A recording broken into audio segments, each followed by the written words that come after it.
Hello and welcome. This is Art Cafe 136, and it's a holiday special. For this episode, I invited my good friend and a returning guest, and one of the best artists, designers, and directors I personally know, Ash Thorp. In this episode, we dove into deeper philosophies of what it is to be an artist in an ever-changing world and looming paradigm shift of artificial intelligence. Hope you enjoyed this one. Let's go.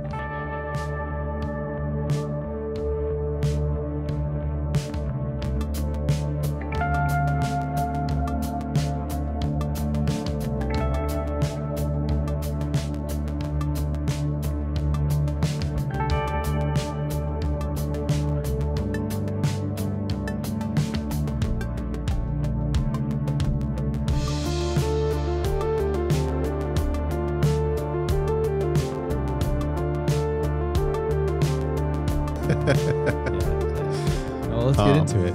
Let's talk about sauce. We haven't talked. Well, we've talked recently, but we go through spells where we both get extremely busy with family and life, and then all of a sudden we're like, oh yeah, you still exist, huh? Shit, you're still here. You're still here? You still doing art, bro? Whoa. What happened? Yeah, then all of a sudden, artificial intelligence came about, and we're like, whoa, bro. Well, now we're going to have more time to do this, right? Because we don't have to do art. Yeah, we can be more human, which is going to be interesting. Yeah. Yeah, I'm really I was meditating on some things to talk about with this episode, because every day I think we've talked about it too. We just want to get into it. You want to talk? Yeah, we can go straight into, maybe with the prefix. This is a holiday special. So yeah. Happy holidays, everybody. Happy holidays, everybody. Merry Christmas to you all. Yeah. Merry Christmas. The daddies are here. Okay, now it gets to sad part. No, actually, I don't know. I think I have let me see if I can maybe lift some happiness out of a lot of these things and glean into some positive stuff, because I think there's a lot of positive. And yeah, Happy holidays, everybody, no matter what religion or whatever you're into. Hopefully yourself and your family are doing well mentally and physically. That's hopefully the blessing, and everything else is a icing on the cake after that. Hopefully you're all chasing your dreams and being fulfilled and being challenged. Yeah, that's hopefully the goal. Okay, now let's talk about AI stuff. Today's perspective. Straight into the sauce. Well, because it shifts every day. I'm curious to see what you think, because I know that one day we'll be like, oh my God, this is the worst thing. And then the next day I'm like, oh, this is actually pretty interesting. And I had Steven Zapata on my podcast. You just had him as well recently, which is awesome. He was really great and eye-opening, and he educated me a lot on the nuances of things that I didn't know, because I haven't gone that deep into it, simply because I don't care enough to read the legalese stuff, but bless his soul for doing that. And it actually was thinking about potentially having one of these developers from these programs, we talked about David, or having one of these people come on and hear their side of things too, which I think would be kind of interesting, because they have a really interesting perspective. I wouldn't say I necessarily agree with it, but I think it's interesting. To say the least. Interesting to say the least, yeah. I mean, It depends who you talk with. I would say probably vast majority of the actual developers, they are just like us. It's a product for them. They want to make something really dope, and they think that, I mean, obviously speaking in paraphrases and in generalizing, but I could imagine most people who work are not those evil overlords who are trying to displace people or do nefarious things. It's just it's the same like you. You're not a developer. You're not a programmer. So you don't even think the way that a programmer would think. You wouldn't construct your thoughts about what the product should be.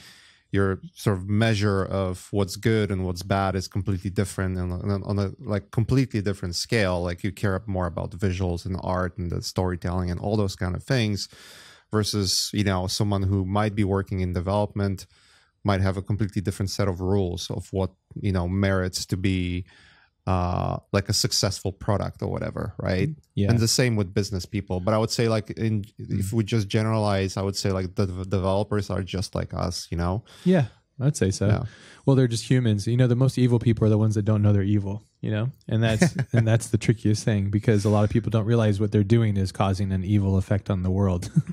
Yeah. because they're so self-absorbed in their own existence of survival.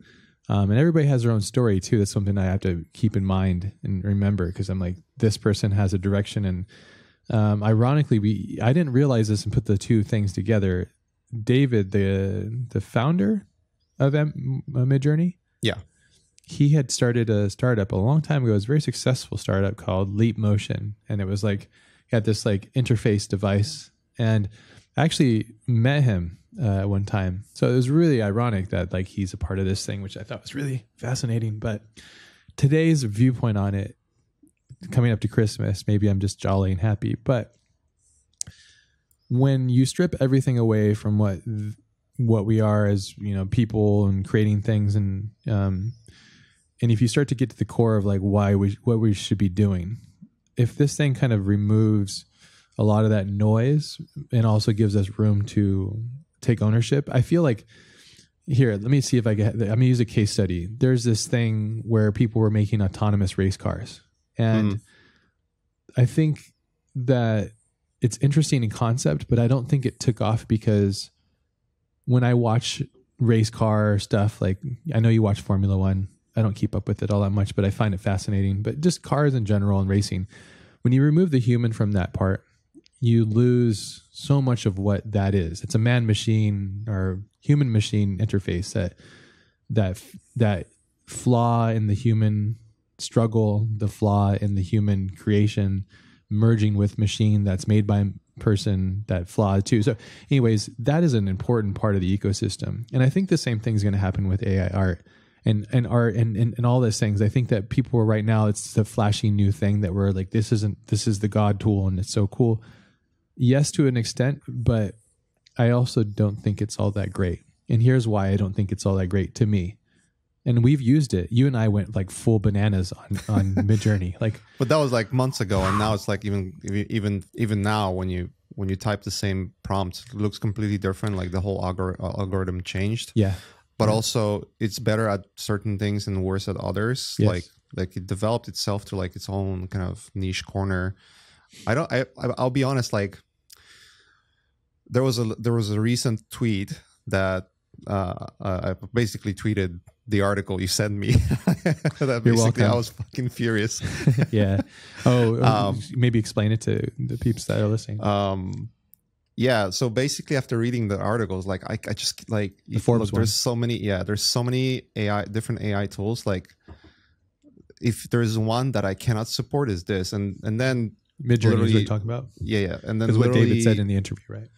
Yeah, that was just crazy. I'll link the art. Like, I don't think we need to go into like what exactly was said there. I think it'd be good if he was here article. too. I would Yeah. like it if he was here to defend himself, because But he I might have think yeah. to me it was just like, buddy, that's not like a right perspective to have. And I'll be obviously curious to know where it's coming from. I'm just gonna correct you before like the audience gonna like jump in and start like, oh my god, Ash, you were wrong. Like the leap motion was actually a failure.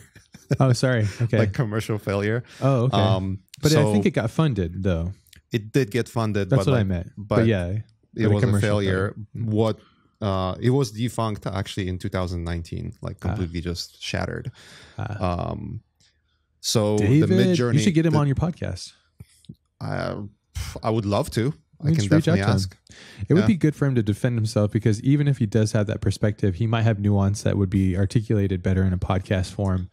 You know? Oh yeah, 100%. Like, you know, it's all fun like reading things and getting frustrated, but like you're only reading an excerpt of like a thought at the time. Yeah, and there's always a nuance. There's always something that's there, and the nuance could be I'm just a piece of shit, or the nuance could be, you know, I'm genuinely thinking about this in completely different terms than you are. Totally. And you know, and then look, it's a free perspective to, you know, who has what kind of perspective. It's a free country, at least in America, where you can, you know, you can have your own thoughts, and people's going to judge you on those thoughts, but like you have to be prepared on that too. So yeah.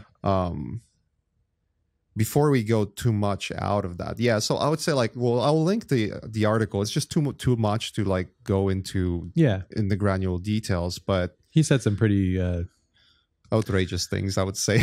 Yeah, they're borderline offensive. Yeah. Yeah. And then I've read another one, which was from the CEO of or founder of Stability AI. Yeah. The Stable Diffusion. He's actually ex He hedge worked at fund Leap Motion manager. too? No, he was a like hedge fund manager. That was a low like, blow. So basically like a Wall Street guy. And Uh-oh. that just like, you know what, like, David, you're a cool guy compared to this guy. Oh, wow. Damn. So this this other guy is like full on scumbag? Yeah, because like it wasn't even about, you know, contentious issues. Let's say like you can argue about the copyrights, whether it's like transformative or not. Like it's a fair argument to have. Like, is this transformative? Like, yes. I don't think it is, because well, at least in my like opinion and perspective, it's like literally without the training data, this software doesn't exist. Like it doesn't do anything. Yeah. It's a completely different discussion if we're talking about like the general artificial intelligence, where artificial intelligence can come up with ideas without the context and without data. In your research, we're pretty far away from that happening, right? That's like nowhere. Like, yeah, like from what I've scouted in my like limited view. Well, Elon knows more than all of us, I'd imagine, because he can lift the curtain, because he's in the billionaire club, and he's really afraid of it. So there's got to be something that he's seen recently, you know? Maybe. Yeah, Google's maybe that's true. But calling it AI art is not really AI art, right? It's not. No, it's literally just a neural network interpreting data, and it's not like the Stable Diffusion is not really a creative process either. Like it creates images, and it feels like it's creating images, but literally what it's doing is it's a complex process, but it's like denoising and like, yeah. So like when you have like the denoising software, basically, which is all renderers too, right? You know, right? It's like, in a sense, removing noise from the image, right? Yeah. So the whole concept of the diffusion is like you have your like noisy image, fully noise, no image, just like noise grain, whatever. Yeah. And each of those images will have its own seed. So like obviously noise can be different, like pixels can be in different places. That's what like fractals makes the basically. Seed. Yeah. Right. Yeah. And so the idea is that it's a predicting algorithm that literally takes the data from images. Yes. It's using this thing called CLIP, which was developed by OpenAI. I haven't heard this term. What is this CLIP thing? So it's basically like pairing, and I'll again link, you can dive fully in, but the general concept is that it's a neural network that pairs words and sentences to images.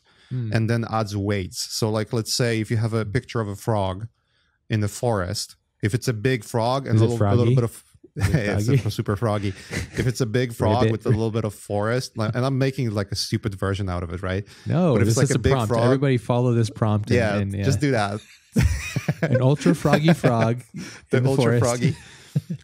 Yeah, but generally, like if it's a frog in the forest, if it's a big frog and there's like just a little bit of forest in the background, then the weight on frog will be much bigger than the weight on the forest, right?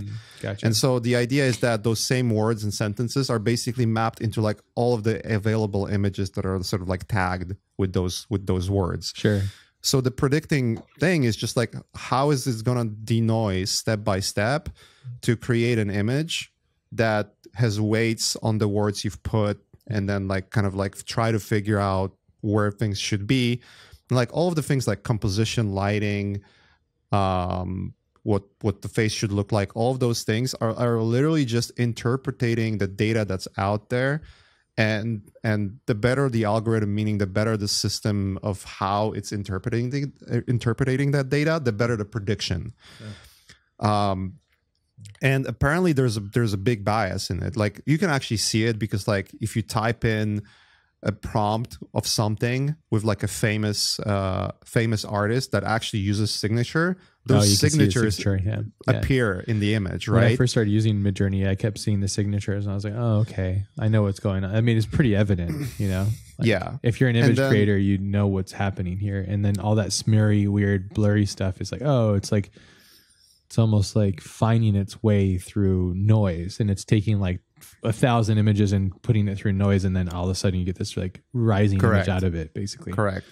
Yeah. So the images themselves in the data set are basically the way they get to a point, the way they get to be interpreted is just like they get noised in a way. There's an amazing video, and Vox, is it Vox one? No, it's from I found this channel. It's like a computer scientist AI guy from UK. It's called Computer File. Okay. And he was actually explaining, like, I think that was the best video I saw in terms of like explaining step by step and like literally drawing on paper with like boxes and arrows. We need what that. this thing does. I'm stupid. Tell me with pictures. Yeah, that's basically it. That's cool. So yeah, I'm gonna check that out. The main argument of this, the main problem with this is that if you don't have a data set of images, then it's not gonna create those images. If you don't have Greg Rutkowski in the data set, it will never figure out how to make things look like Greg Rutkowski or any Rockwell, of these artists, Picasso, Giger. Yeah. Baczynski. Yeah. Because remember when we first started, I was like, oh, I wonder if it can fit this in there. And you just start feeding the artist names. And then this whole argument that people are saying like, oh, we don't know, or it's not using the artist. It's like bull crap. It is. Put the artist name in there and it comes out with the art. It's like they're making the art still. And again, to the point where artists are upset about this because it's like you're literally using this artist's legacy and then cycling it through. Is that ethically right or not? And it's, part of me goes, this is how I look at it when I look at it that in this ecosystem. I say, if you're using this thing for therapy and pleasure and joy and it gives you happiness, then I should, in my opinion, and I would submit my art for this. If it gives you that, I will give you, you can use all my art. I don't care. You can use it all. If it makes you happy and gives you pleasure, that's my pleasure to see that. But if you're going to take my art and you're going to bastardize it and you're going to sell it, then you can't use my art. If you're going to take my art and you're going to make a prompt out of it and then you're going to sell it to some like tampon commercial or something like that, I'm going out on a limb here, but I don't want my stuff there, nor would I want it ever to be there, So that's where I think like if there's an ecosystem, because that was one of David's arguments. He said that the thing he loves is it gives non-creative people a creative freedom. And I agree with that. I think that's wonderful because artists, as I mentioned in the podcast I said artists that aren't artists are now becoming artists, which is really quite wonderful because so many people I've met in my life, they go, I wish I used to draw, or I used to be an artist, or I used to do this and that, but they don't do it anymore because X, Y, Z reason. And also it's a point that when you are an artist and you're really good, that means you've beat all of those people, and that's why you're special.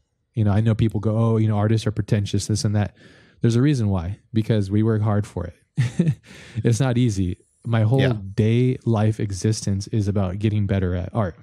That's all it is. And you should be the spokesman for those companies. No. Oh, I should because for like David and stuff. Yeah, because you're explaining Give me some of that VC sauce.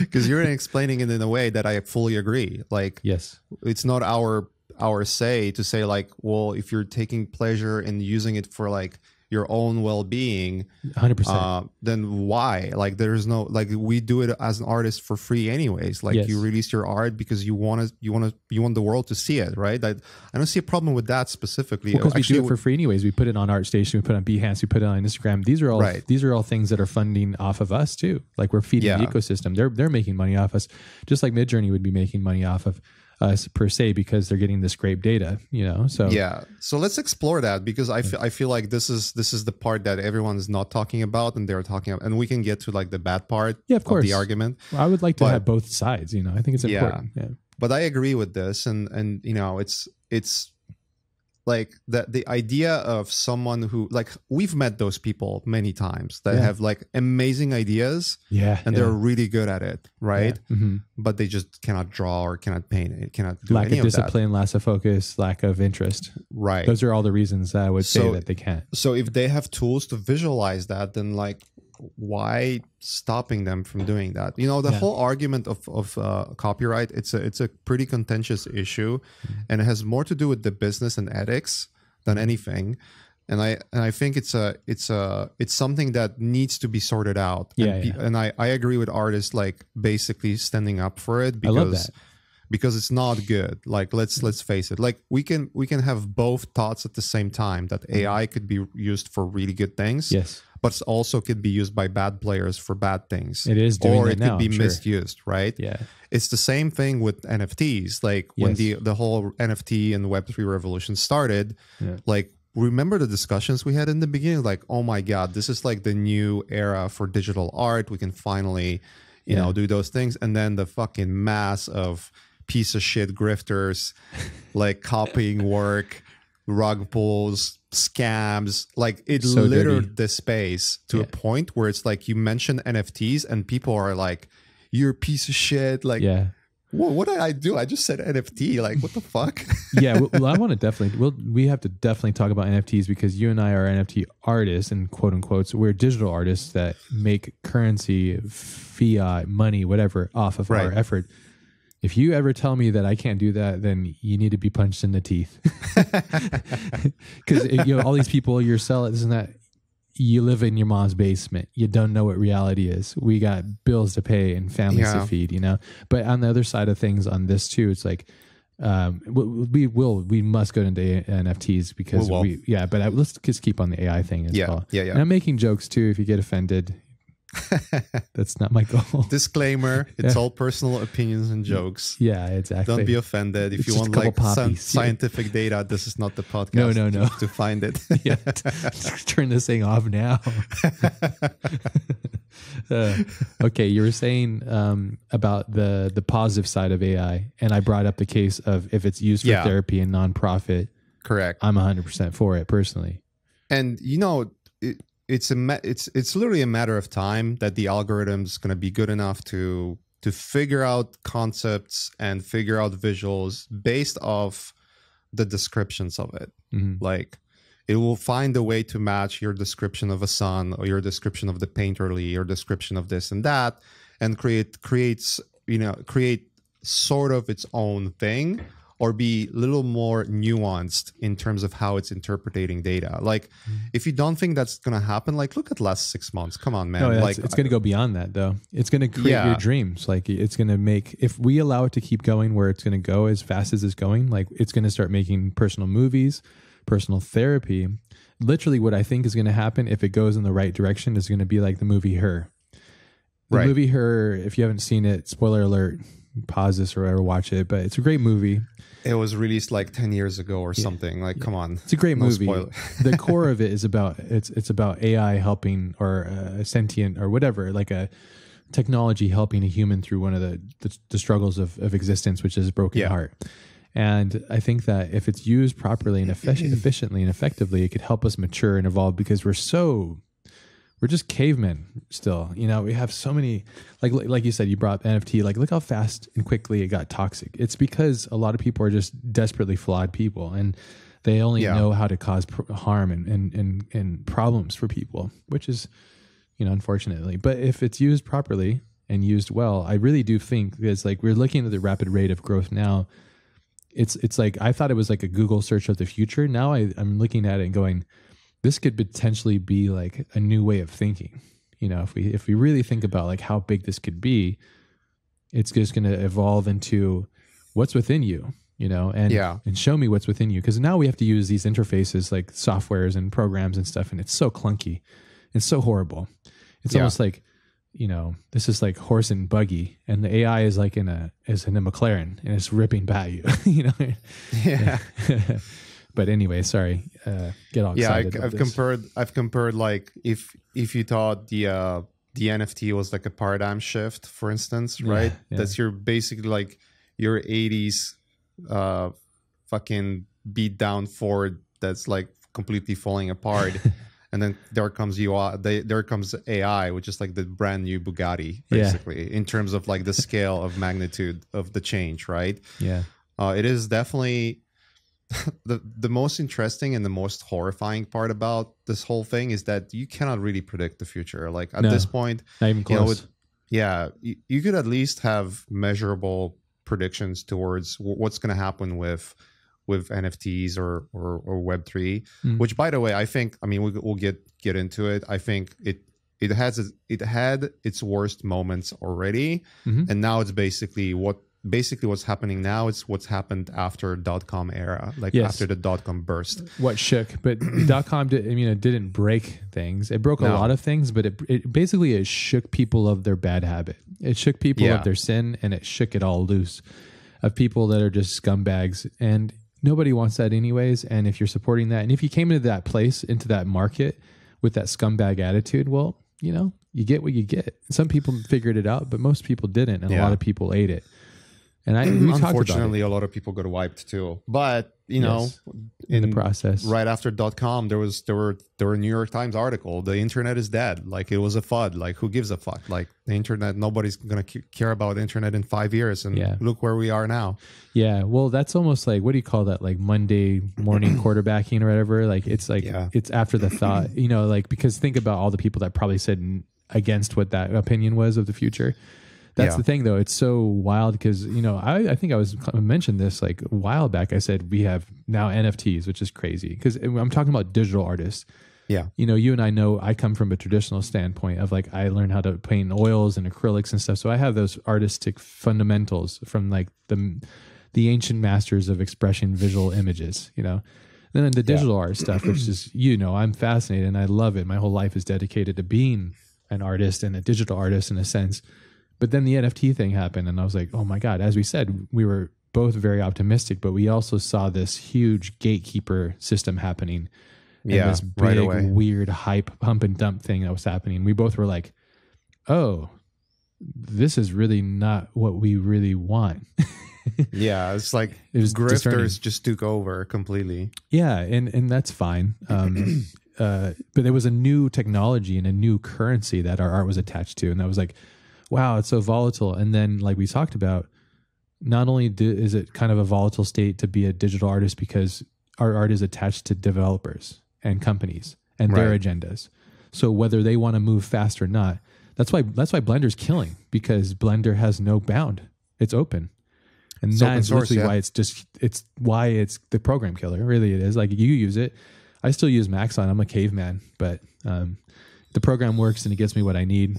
I will eventually move to Blender when the time happens, but yeah, I think it doesn't have Corona needs, yet. So yeah, Blender needs Corona basically. Yeah, then that Blender needs something like Corona or V-Ray basically. Like Yeah. if they can get that through Cycles or get a plugin to those, yeah, it's a game over for pretty much any software. yeah, which would be, I mean, it is what it is. It's growth, but I think because of the open source. But again, to my point, there's a trinity that's happening for digital art. It's us being attached to technology at the way we are, because as a digital artist, you can't sit, you can't be stagnant. You wait for. If you don't learn something new for 6 months, you're basically dead. Like you're an old version of like what you should be. And it's accelerating too. Yes, and you're actually probably one of the most rapid learners that I know, because you're constantly absorbing things, and I'm just like, whoa, dude, chill. And you're sending me so much stuff. I'm like, I'm just drawing over here. Like, I think the way we have a different system. You absorb everything, whatever sticks, you keep it, and everything you just throw away. And you're good at consuming things rapidly. Everybody's different, but anyways, I think that's one of the biggest things that we're attached to. Then the second one is this very volatile new currency and this NFT technology, which we definitely have a different term for NFTs, because it does sound like I just barfed in my mouth a little bit. And then number 3 is the AI stuff, and it's like, can you imagine telling somebody of the art past the masters that this was going to happen, that your art would be attached to engineering and technology intimately? You couldn't paint with your brush. At the stake. Oh yeah, exactly. Yeah, they're like, wait, what? Which? He said the technology word. Hey, he's us. He's a warlock. He's a devil. He's a devil. Yeah. It's so fascinating, because think about like how much it's changed since we started, and it was a slow rise, right? It was like nobody wanted you to use photos in your paintings. Photos was like, using photos was like cheating and sinful. Then photo bashing became, because the Mr. Concept Art toaster head, and then people are like, oh, I can use photos now. Oh, cool. And then I can use 3D and I can paint over. And then it's like, now we're literally, I feel like we're going like this right now. Yeah, straight out. Yeah, it's crazy. You have to be like a professional climber not to fall off. Yeah, I really do feel my heart goes out to the young students and the people that are entering this space and seeing all this noise that's happening. I really do feel for them, because I would say if I entered this space and all this stuff was happening at this point, I would be like, you're either going to make it and crush it, or you're going to literally be crushed by it, more so now than ever. Yeah, I agree. Yeah. And that's sad. It breaks my heart because there's so many incredible creative minds out there and people that really should be artists that might be that might give up on it, and please don't.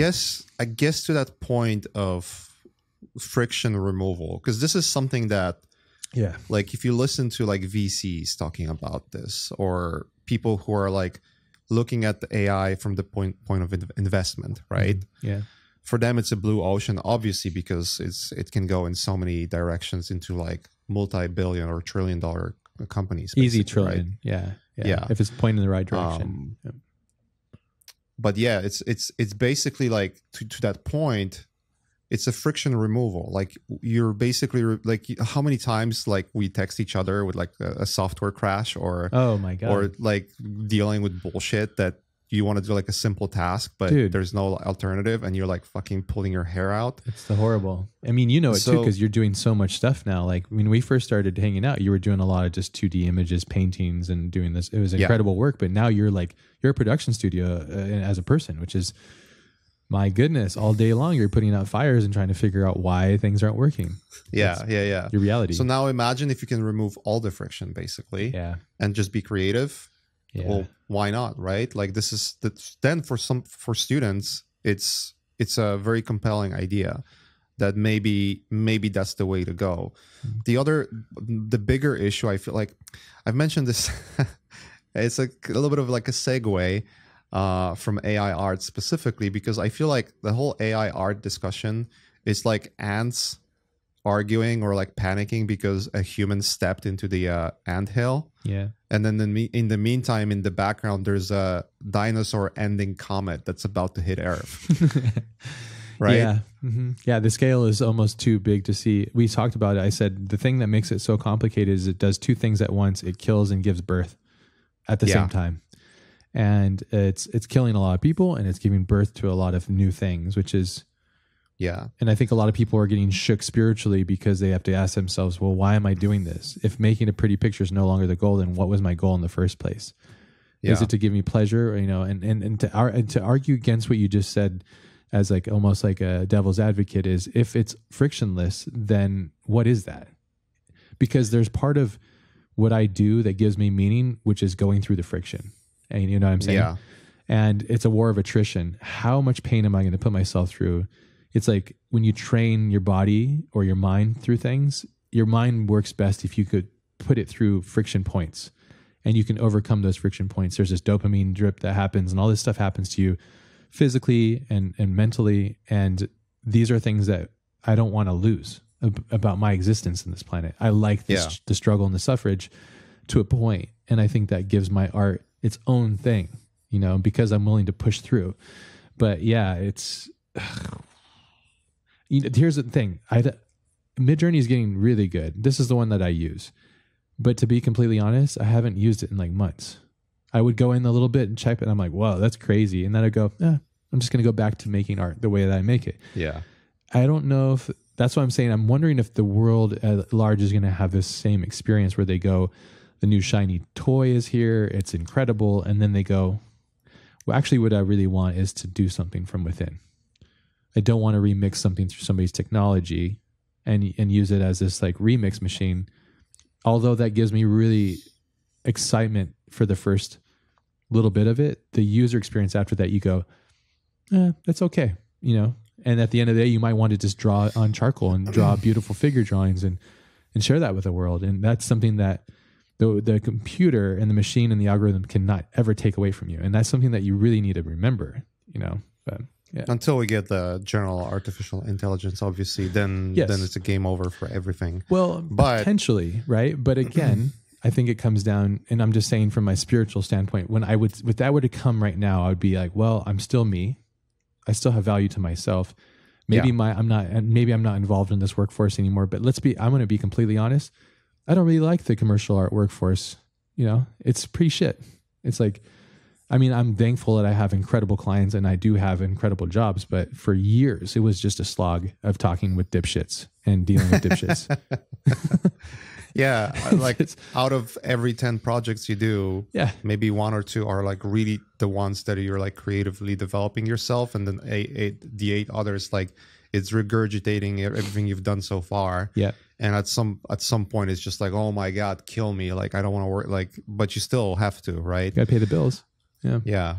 To your point about the sort of like the challenge of well, if everything is frictionless, then is it really that interesting, or is it really that challenging, or any of those things? I actually agree, because there's this scientist that I've been listening to lately. He has a really smart way of approaching subjects. He's been on like Rogan and I love Lex how much Friedman you consume. and whatever. Maciej consumes more than anybody I know at a rapid rate. It's great. His name is Andrew Huberman. Okay. Like he has like really like, he's actually like a neuroscientist, and he's like a really very interesting kind of way of explaining things. This guy. Mm-hmm. Yeah. And you know, he talks a lot about the dopamine and all those, like how what effect dopamine has on the human body and human psyche and whatever. Like it's almost written to our crocodile brain that without effort you're basically not having any fun at the end, right? Yeah. You might have fun, but it's passing away pretty quickly. But the more effort you have, the more suffer you have to go through to get to somewhere, the more of the dopamine release you're going to have. Yeah. Which is like, again, like if everything is frictionless, you're not going to have that dopamine effect that you would have after completing a years of grind to make like an epic project, right? Yes, the hero's journey. That's why it's universal, and that's why it's in every movie repetitively to the end, because it's like, even though it's ad nauseum, it's like I don't want to hear another hero's journey story because I'm tired of it.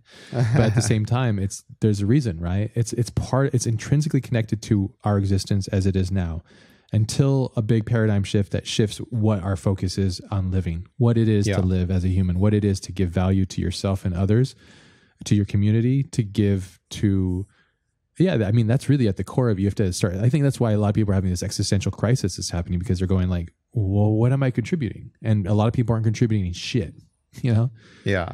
And I mean, look at the art space in general. When you look at it in general, let's just be completely clear about this. Like you have Fiverr and you have stuff on Behance and you have all these things. And a lot of artists that are just studying one another and they're ripping each other off in a bad prompt space, basically. And they're doing it traditional form, and nothing's wrong. There's no real rules. I'm just judging from the outside looking in, and I go, so many people could be going further with their art, but they're not, because they're not putting themselves into this like adverse situation to learn beyond themselves, you know? And AI is not going to change that.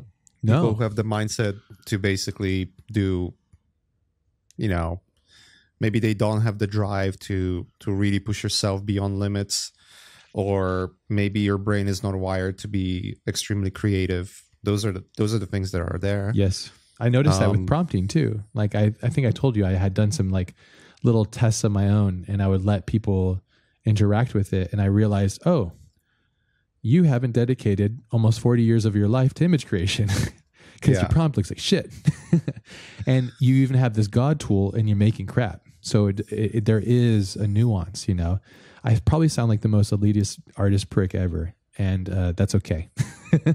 That's totally fine. And you know, we both spoke to this is my Steven. Life. I love it. I love art. We both spoke to Steven and his prediction, which I think could be true. It all depends on like if the tool for that's going to be created. It's literally just creating a tool. The actual sort of elements to create that tools already exist. Like, let's be clear. Yeah. Where his predictions that, you know, the prompt's going to get easier and easier to a point where you're actually not going to prompt anymore. It's just going to read your data of your behavior. It's like if you go on TikTok and watch videos, it will like the AI algorithm on TikTok is so good. Yeah. That will constantly make you entertained. Like when you browse through it, right? Yeah, it's like incredible. You could overdose on that, you know? Like that's what I'm saying. Like it's really going to come down to like a spiritual thing. Like how many times do you have to watch somebody fail until you go, well, I'm done watching people fail. And then you evolve past it. And that's what I meant by the her statement. It's going to help us evolve past these nuanced oddities that makes us bad people, you know? I think eventually, yes. But like the point is that all those AI creation, video creation algorithms, they all just going to create stuff on their own based on your like social behavior. It will like feed you the stuff that it thinks you're going to like. That's interesting. And you're not going to be like putting prompts into it. Yeah. Look, people already use ChatGPT to make perfect prompts. Yeah. For AI, right? Cool. So like people using AI to make AI prompts, basically. Yeah. A friend of mine's using Stable Diffusion, and he's doing his own, like, I don't know how to explain it, but he's doing like a bunch of work where I think you're doing it too, and Anthony's doing it, but he's doing it on his own computer, and he's doing like training stuff or something. Yeah, you use a web UI.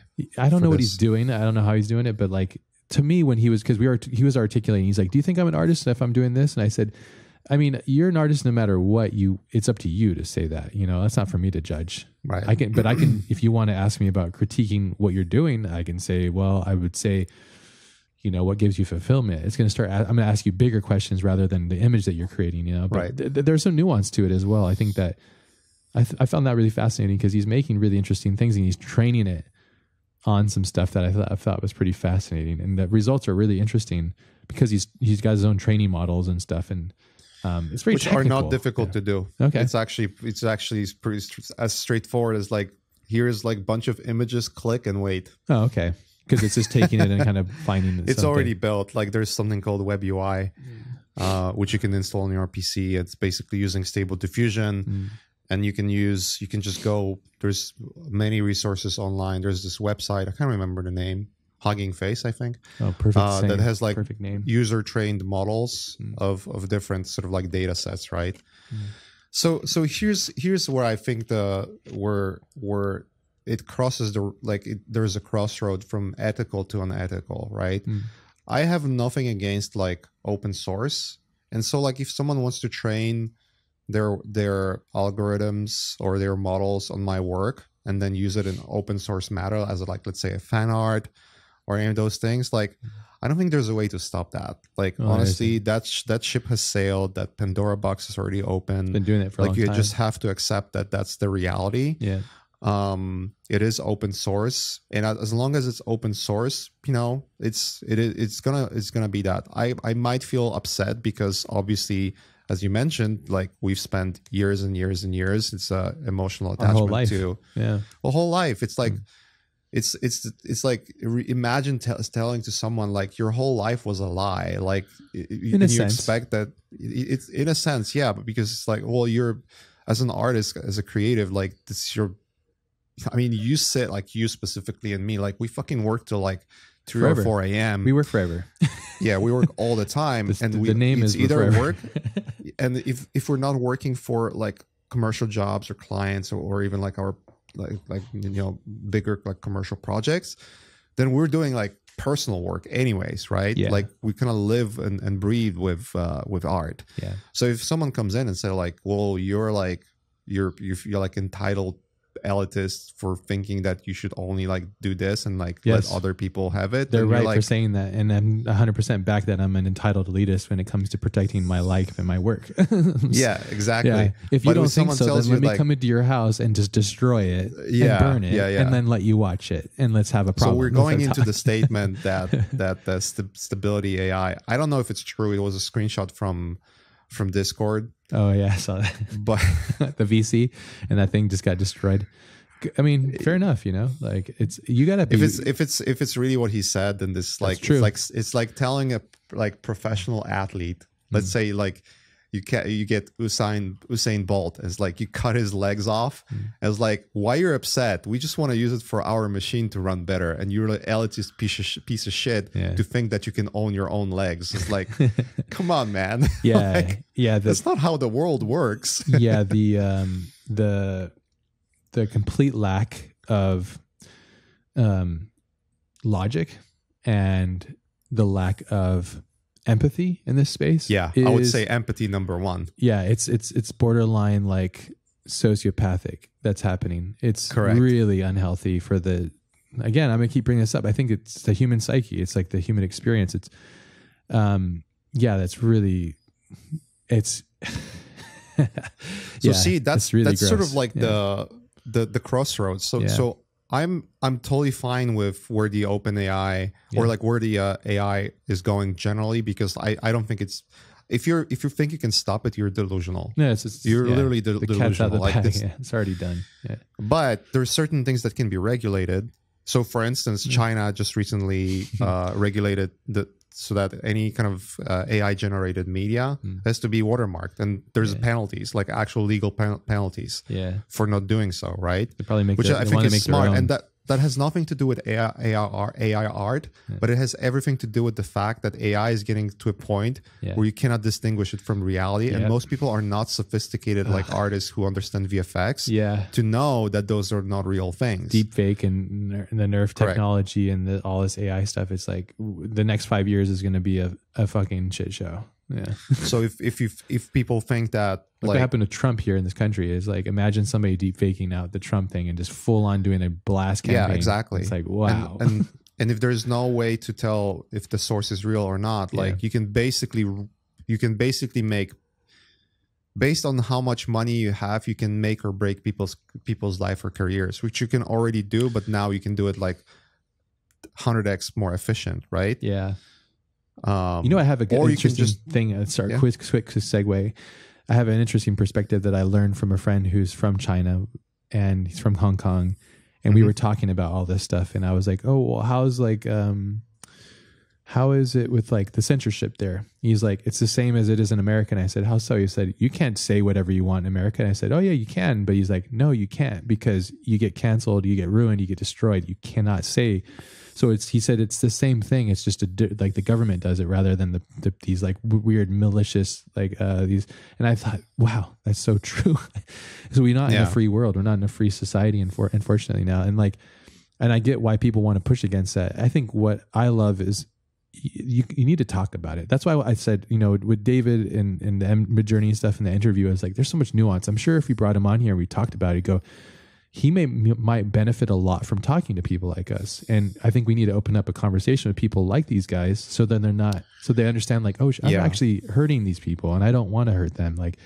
And they're letting me into their world and I want to be a part of their world. And it needs to be an open ecosystem in a sense, because it does come down to an ethics thing. And if you knew that you would cause harm by creating something, like literal harm to people, I think most people wouldn't do that. They wouldn't if they really could see it. But I think a lot of people are very short-sighted. Like that's why we're in the situation we are with the planet and the global warming and all these things, because we can't see far enough into the fog of the future, unfortunately. And it's very foggy and ultra froggy. If we keep saying this, Mache and I love this skit by Key and Peele called Preparing for Terry's. If you haven't watched it, it's incredible, but it's like one of our favorite things ever. And we basically quoted it to no end when we were doing Learn Squared, and we drove Andrew absolutely nuts, which is great. So every call was Draxine and clowns, and love that skit. It's the best thing. It's just the best. Like you watch it now, it still holds up. Oh yeah, even though it's like so old. That's okay. Too back to it. It's like fundamental great things are great, and that's great. And the Mona Lisa is great. And I'm thinking that when AI comes in and does all these things and disrupts it, I think we're really going to look at it and go like, that's cool. One of the key things I think I talked about, and I want to touch on with the AI thing, is I realized how simple we are. And this is what I mean by that. It's like when this is all generating, I realized that all of the same patterns are happening. So the simple, repetitive image is nothing special. It's the same thing that when you watch like a Hollywood film now, it's so derivative and it's so machine processed. It literally could just be AI art, honestly. I'm being a complete dick. I'm not going to I don't care about these things. They don't give me value spiritually. I can appreciate the value and the craft that goes into it. But in regards to how it moves me spiritually, it doesn't do anything. And I think that we're seeing it with this system. The system of the Hollywood system and making movies becomes so derivative and so inbred on itself that it doesn't really evolve past itself.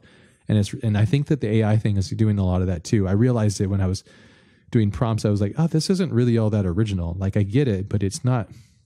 It's exciting me for ideas, and I'm like, and I love the idea that it's called Midjourney. That's exactly what it is. It's not the end. It's like it gives you an idea, and it's an idea machine, and I love that. I think that's fascinating, But yeah, I agree. And in my view on this is like I feel like I can pretty much say that with conviction that both myself and you, we are AI optimists at the end of the day. Like we see that this is gonna be a life-changing tool. Yeah. It's gonna bring its own problems. Like if you look at the crypto collapse and like everything that happened in like pretty much this year. Yeah. This year alone is like enough. data points. Can't believe you have hair still. That's crazy. But if you look at that, and then you think about AI is going to be like 10x of that. Yeah. Like there's going to be even more scam, even more people who's going to try to use it in a nefarious way and grift.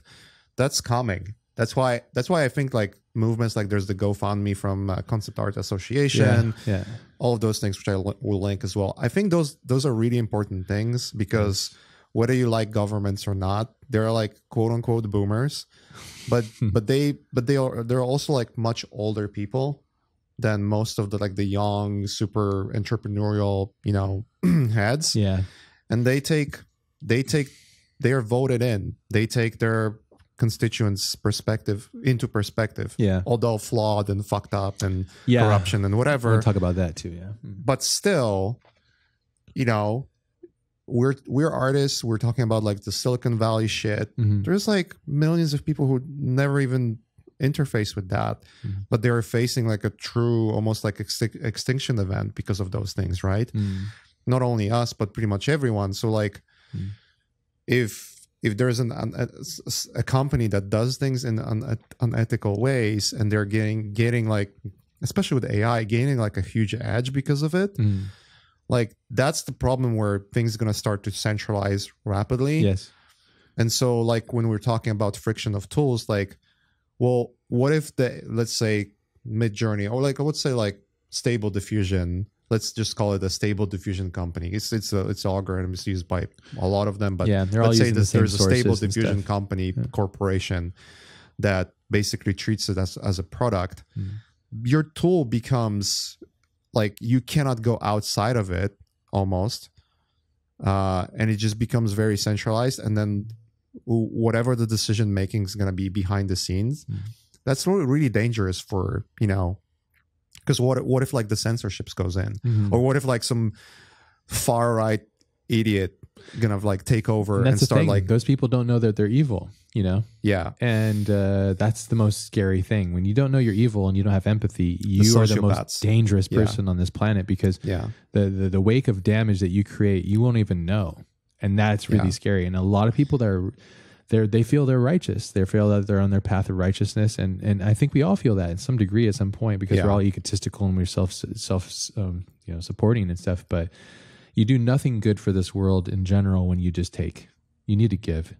And the more you can give to the right people in the right time, the better the world becomes. And I think that we really need to think about this again, I get all spiritual about it, but I think this is really giving me to think about these things bigger. Like, okay, where are we going and stuff? It could be I'm also almost 40, so I'm like getting to this, like, I need a sports car, midlife crisis. I need to get plugs, like, get a wig. It's important.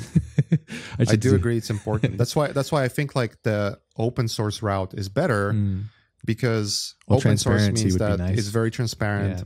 And that's what's cool about the blockchain. When I was like, oh, my friend explained it to me. I was like, wow, okay. This is where I would love AI to come in, and I could be completely stupid, and I probably am, but I would love for it to help fix our political issues.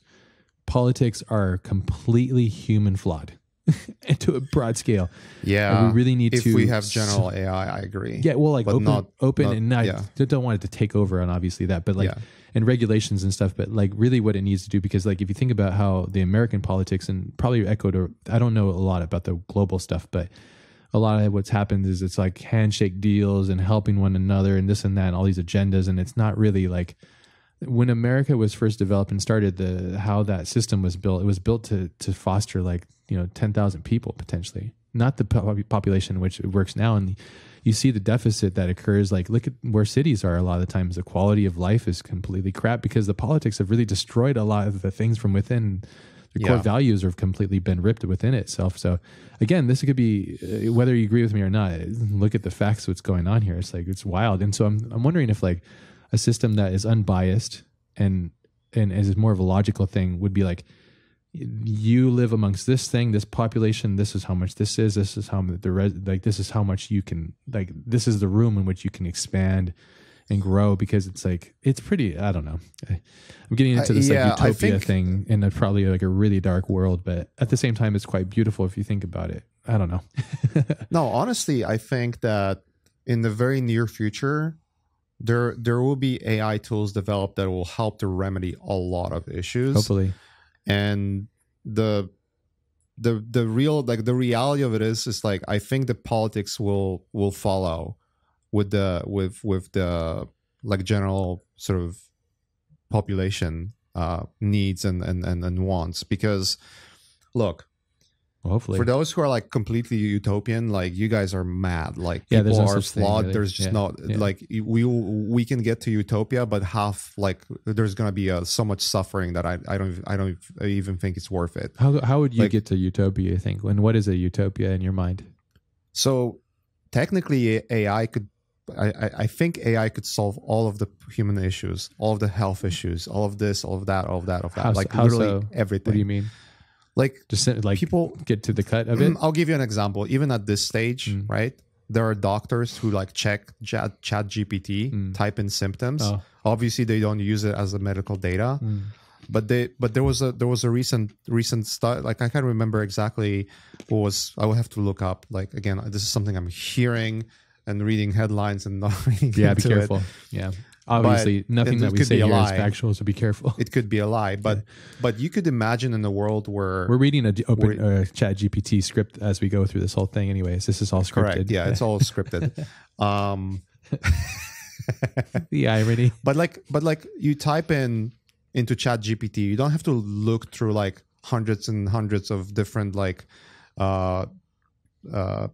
papers and websites and whatever to find information. So imagine if a doctor can scan medical data on the spot, by just typing symptoms, and this software will come up with like, it looks like it could be this, and then the doctor is like, I didn't think that this could be this, and then checks for whatever checks needs to be made, and it turns out, that's the disease or the problem that's your body is having. The FBI Let's had fix something like that when murders were happening all over. They would put it into the system, and then the system would go like, "This is how like."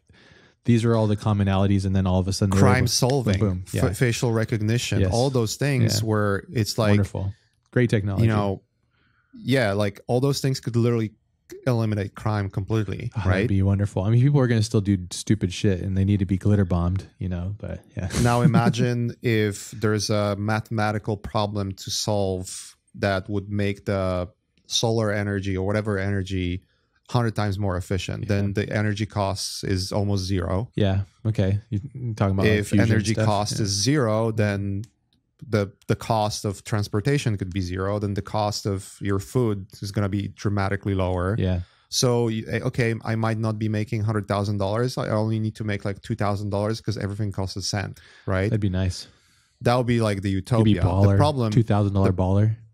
The big problem right now is, to make all of that happen, you need computing power. Yeah, massive and amounts. Lithium batteries and that's not the minerals that are used to make silicon chips and like chip technology and all of the technology we currently have to make those calculations. Those are mines that not only pollute, but are mostly in places that are like heavy contested. What's the term where like silicone's hitting a wall and it's on the decline, and the next thing needs to come up? There's a Moore's law, I think it is. The Moore's law is like that the computing power doubles every year, which or like every like whatever amount of years. Which is proven to be true based on like calculations. Sort but of, we're like on this. Sure. A little bit off right now, but whoa, bro, whoa! Are you trying to hate on Moore's, bro? No, but maybe. But if it would be interesting if like the computational, like it would say like, okay, we need this compound in order to do this next level of computation, this dimensional computation in a sense. Possibly, yeah. Which is so cool. That's where like quantum computing could like maybe AI could solve some of the mathematical issues of quantum computing. I love that. You never know. So I love all this stuff. I think it's fascinating. We're literally living in a science fiction book, really, Yeah. And it's scary and it's awesome at the same time. But I just don't see this happen because like I don't see it happen you're Polish. effortlessly without a lot of people suffering, because to make computers you still have to mine in heavily contested places. Yeah. So whoever holds the mineral that's used most for computer making, now that mineral becomes like more valuable than gold, more valuable than anything. Sure. then do you think Russia, China, and US just gonna sit on a lap and like politically kind of like, oh, we just gonna use it for a year and then you can use it for like, no, they're just gonna fight it like it's their own. Like they will invade the country like the way Ukraine, you know, stuff, yeah, or like, you know, well, all of it. There's this meme of US invading countries. If it's oil, oh hell yeah, let's bring the freedom. 100%. That's the facts, though. It's like it's big business. That is. Yeah. So now this is going to be a new oil, basically, right? Yeah. Like any minerals that create computing power. Well, information is the new gold, right? And where you share, how you share information, where you get it, and all that. I think that's right. like basically the currency of the day. But yeah, who knows? And I really don't. I mean, all of these things are. If you think about it, if you say a lot of people are going to suffer, I think a lot of people are suffering now. Like, yeah, that's a fact. We're on the edge, basically, right? Yeah. Like we're very lucky and blessed. Vast majority of humanity, like you're basically like trying to meet like make the ends meet. Basically, yes, we did it. We meet the men. Yes, MEAT too. We make the meats and we we make the meats and we eat it and we end the meats. Yeah. So stupid. We end the make Damn meats. It, the fucking OpenGPT fucked us up with the script, dude. I know. Dude. I actually typed in OpenGPT what's meats end. Write Wikipedia article about Maciej Kuchara, and it told me I'm Canadian. So there you go. I'm Canadian from today. It's facts. Yeah, you and Anthony Scott Burns can go make out up north with some maple sugar, and maple syrup, and some flannels. Just pour. Yeah.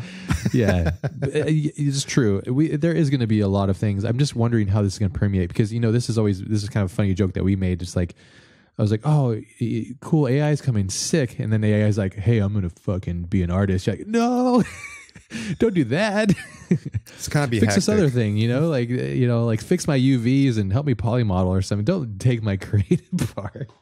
That's the fun part. The creative part is one thing, right? But you have to think that the tools making and programming is gone next year. Like, yeah, I feel for a lot of the programmers. Think about all the people that spent so much money and time and energy into programming, but it's almost the same thing as like a call center of the time in World War, where they're plugging things in and they're like, well, we don't need that because automation, so all of like the customer service where you need an information and answer to questions like for that to go away. I'm sorry, people, but I hate that. Nobody likes that. Nobody should be put through that. Same with like DMV in America is garbage. Absolute garbage. DMV is its own very post interesting office thing. Garbage. All of garbage. Like, but DMV is really like a cesspool. It's this horrible experience. Like, it's really it's like I didn't even realize that that's a thing. I was like, man, what the hell is going on here? DMV is crazy. Yeah, like it could be so much better, and it needs to be better because but it's just you have this world where you have people that embrace technology. They're on the edge of technology. They want to see the technology. They want to grow with it, and some people are like, I'm not, and that's totally fine. But that's why the DMV exists, I think, because those people are elderly or they have different lives and they don't care for using the computer and so on and so forth, but they do need to be documented as people that are existing in the world that we all exist in. So it's really complicated. The system's so complicated, but I can't wait. I think it's going to be really incredible, and I think it's going to keep doing the same thing over and over. Every time it enters into a new space, it's going to kill and give birth at the same time. It will. And what I mentioned, I think the government's going to follow the population, is because like you have to think that this is such a disruptive technology that a lot of jobs will just get killed basically. Yeah.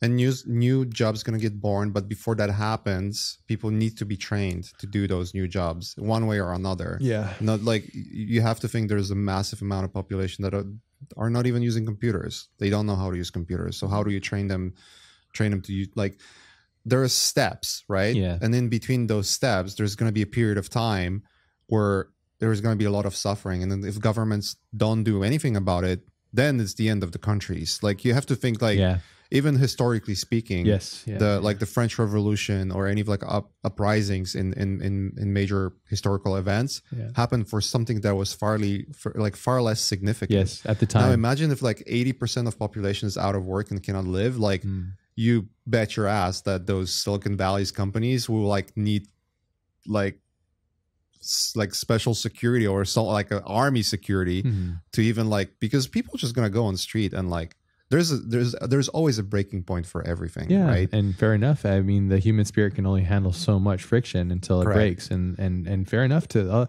everybody that's suffering and feeling pain in this world. It's an unfortunate place to be, and it's unfortunate that people exist in pain.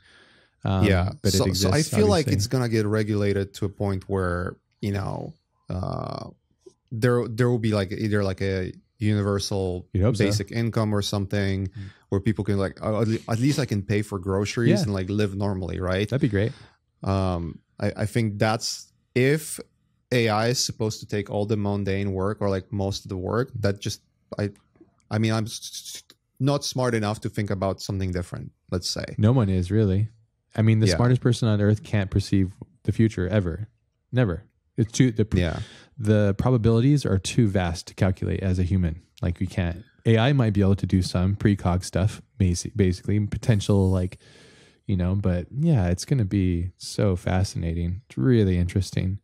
But again, I think it just reaps at the soul of what we are, what we're doing, why we're doing what we're doing, what's the point of it, and that's why I think it's really interesting for it to hit the creative side of what we thought was sovereign. You know, we always thought, oh, well, they are, you know, robots can't paint, you know, robots can't make art. And then all of a sudden it's like, you know, to take another art and make the art, you know, like, shit, it's making the art. But it's not though, right? As we talked about, it's not really making the art. And so this is another thing I want to pose to you is like, and this is something that I feel like, and I think that if you're listening to this, you should think about this to yourself is if somebody's prompting my art and just trying to clone me, that's whatever. But you never will know what I'm going to make next. And that's my power. Right. But then the question is, if the tools become centralized and you train and it's the only tool or only one of only 3 tools available, those companies can clearly impose things like whatever you do, we own like a share or copyright from now on. Right. And then what are you going to do? Like, are you going to like completely displace yourself from possibly the only way of making creative income, if that's where things could go, possibly, right? Just because you don't want to share profits with the like one giant monopoly. You're saying, so when you opt out, is that what you're saying? No, I'm not saying like opting out from AIR. Let's say we're at the point where you don't have Photoshop, you don't have Cinema 4D, Blender, or any of those software because AI can create anything. Epic. Say no more, fam. But now you only have one interface, and that interface is a company, a corporation. Yeah, I wouldn't do Or that. let's say you have two competitors, right? They'll compete for better options, but you bet your ass they'll want to keep all the copyrights. Sure. Or at least have a share of it, right? Yeah, I would say that we definitely don't want one company to be running this thing. Yeah. Right. In a perfect world, you want 10 of them competing, and that way it makes it better, and they're constantly going at it. Just like car manufacturers, you know. And the car manufacturers, they constantly car companies, they swing in value to pieces of shit, and they all do it. Every one of them swings from good to bad, and that's because they're competing in flux, and they're all shifting, and all these people are kind of moving. Because you think about it, if you ever go to like San Francisco or like these like Silicon places, you ask people and friends that were up there, they go from Google to this, and they're all the same people. They're just jumping to everything. Oh, I work at Intel. They all seem to centralize over time, though. Like if you notice, like you hear about mergers and acquisitions all the time. Sure. Like look how large Amazon is. Like Amazon was supposed to be like, it was not supposed to, but it was selling books for the most part. Then it was selling this, then it was selling that. Yeah. Then they acquired the Whole Foods and they're selling food. Yeah. Then they're acquired, like they became a film studio. Now they're like literally everything. That's true. Right? Yeah, good point. But that, you know, I must say, I think the reason is why is because they create a convenience. But every convenience has a cost. Every convenience has a cost in this world. And I think because Amazon creates such a convenient experience, because before Amazon, and this is why I use Amazon, not a lot, because I know it's just huge and I don't know about supporting it, but I do like the return ability, the safety of things, being able to buy things on the quickness and get it very quick. They reduce so much friction because they made a superior product in regards to how you buy things. Like 3 weeks ago, one of my good friends turned 50 and I went to his birthday, and he's a very unique guy. He's my tattoo artist, my buddy Dave Hartman. I love him. And I went to his birthday, and he's a very unique, eclectic person, and he has really unique taste. So I had to go to like an old antique place, and there's this huge like Home Depot size antique shop. And I physically went through there for like 4, maybe 5 hours. And I was exhausted. My back was hurting. And I finally found some random shit for him. And I love you, Dave. That's how much you know. I know I love you because I spent 4 or 5 hours in an antique shop. That's your gift now. But anyways, I was thinking to myself, I could have gone on Amazon, ordered something nonchalant, got it. But the fact of doing this journey and doing that and finding it creates a little bit more nuance. And again, I can see why people, they want to, to cling to these things, and myself included too, because it's what quality of life do you want? What is your what is your purpose? What is your pursuit?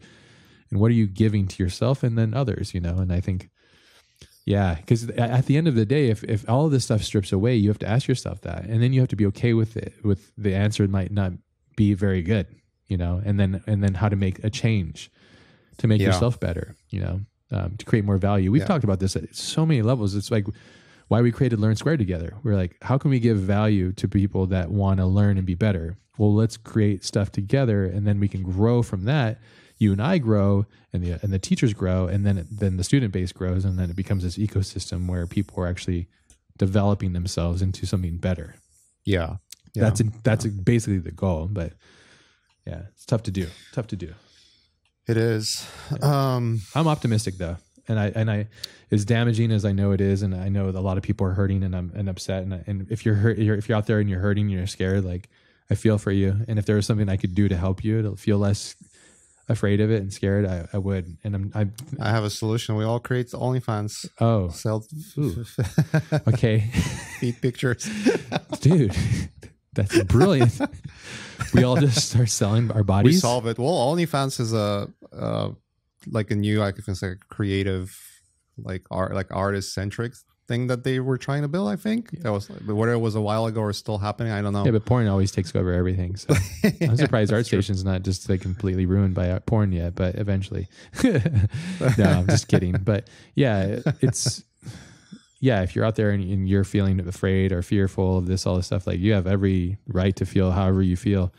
I would employ you to search within yourself and ask yourself why you feel the way you do, and ask yourself what you can do to prevent that, and potentially find your own solace within yourself, because it's only going to get crazier, and it's only going to get more complicated.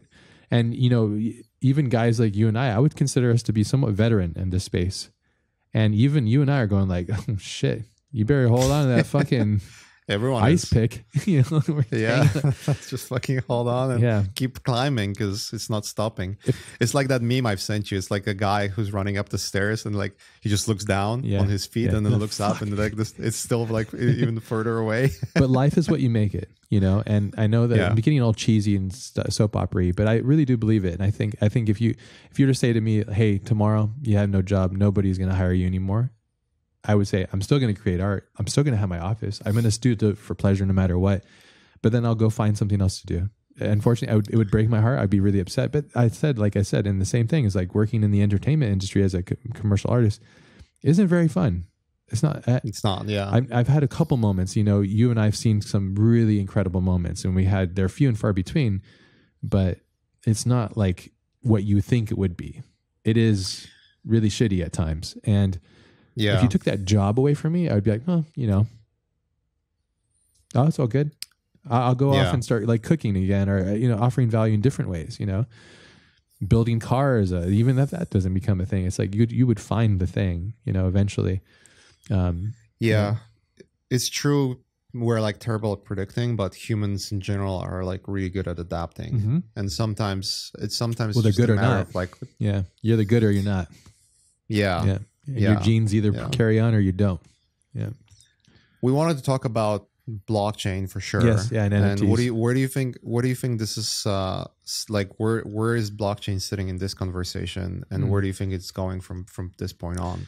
Okay. Well, you're far more connected to the nuance of it. I only look at it from like a helicopter that's on top of a jetliner that's like in space.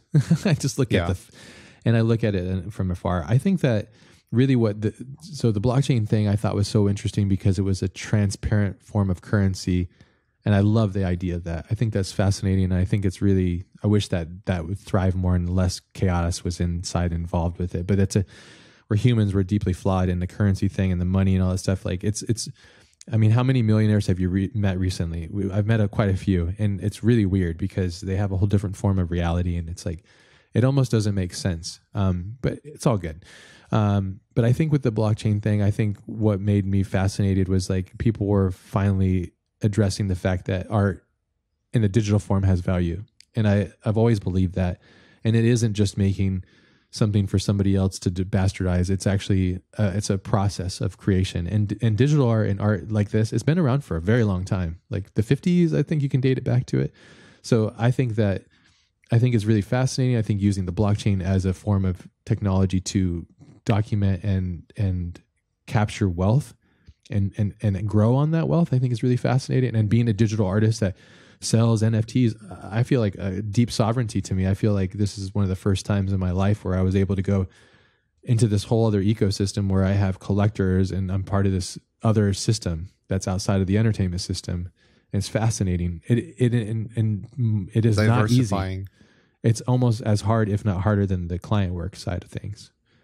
Yeah, definitely. Yeah. It's definitely a source of diversification. Mm-hmm. Expanding your portfolio of wealth, really, too. Not only just of currency and fiat, but of people, getting to meet new people. This whole fine art space and this experience I've met so many fascinating people that are from the fine art world and just really thoughtful, interesting people. And then a lot of duds, too. But, that's just life. Yeah. But I love that it created this huge diversity of wealth of like experience that I've met with a lot of people and stuff, and it's really fascinating. How about you? Yeah, I see. I see a bunch of like aspects of it. I'm a true believer in Web3, like Web3 generally. I don't think NFTs. I haven't lifted the curtain on that one. What do you like? What's Web3 looking like to you? Like, so in the most essential, easiest way to explain it is like Web 1 is basically reading what's on the internet. Web 2, you become a content creator in centralized platforms, meaning like you create your login, your email addresses, your accounts, and whatever. Mm-hmm. And Web 3 is it's like taking a step ahead, and instead of you creating accounts everywhere and everything being centralized in specific companies, because you have to have in order to tweet, you have to have a Twitter account. In order to use Instagram, you have to have an Instagram account. All those things, right? Yeah. If you want to like be a part of discussion on Reddit, you need to have a Reddit account. Like you cannot post as anonymous, right? Yeah, closed units. Okay. The Web3 changes that because then it decentralized the accounts. Basically, it makes so that your account is your wallet. It's like your identity. It's like your IP address. Your IP address, whatever your wallet address is, your IP address is you now. You want to post yours up in the video right now so we all know your IP address? So VPN. So now imagine where you don't have to, like, if you want to buy something on Amazon, you don't have to create an account and all those things. You just connect your wallet and then you buy stuff. That's cool. Right? So frictionless, less friction. Right. If you want to, post on Twitter and Instagram and all those places all at once, you just connect your wallet to those places and then you post, right? And because you own the wallet and it's your information, it's you basically, right? You can then decide which data is being shared. Like I want to create Instagram account, but I don't want Instagram to know where I live or have my phone number or anything, right? Yeah. Like you can set up measures that your wallet is, let's say, quote unquote verified because it's you. It's not like a fake wallet or whatever. Yeah. And it might be just like a line of code that Instagram reads and says like, oh, this is a real person, right? This is a wallet coming from a real person. Yeah. We don't need your phone number anymore. Or just like an anal probe that hooks up Bluetooth wise. But you got to watch out. You can't eat Chipotle or you get desynced and then you're fucking destroyed on Web3. Shit. Did I just make a South Park episode? Sorry, guys. We were being serious. I completely shit all this podcast. Yeah. Literally.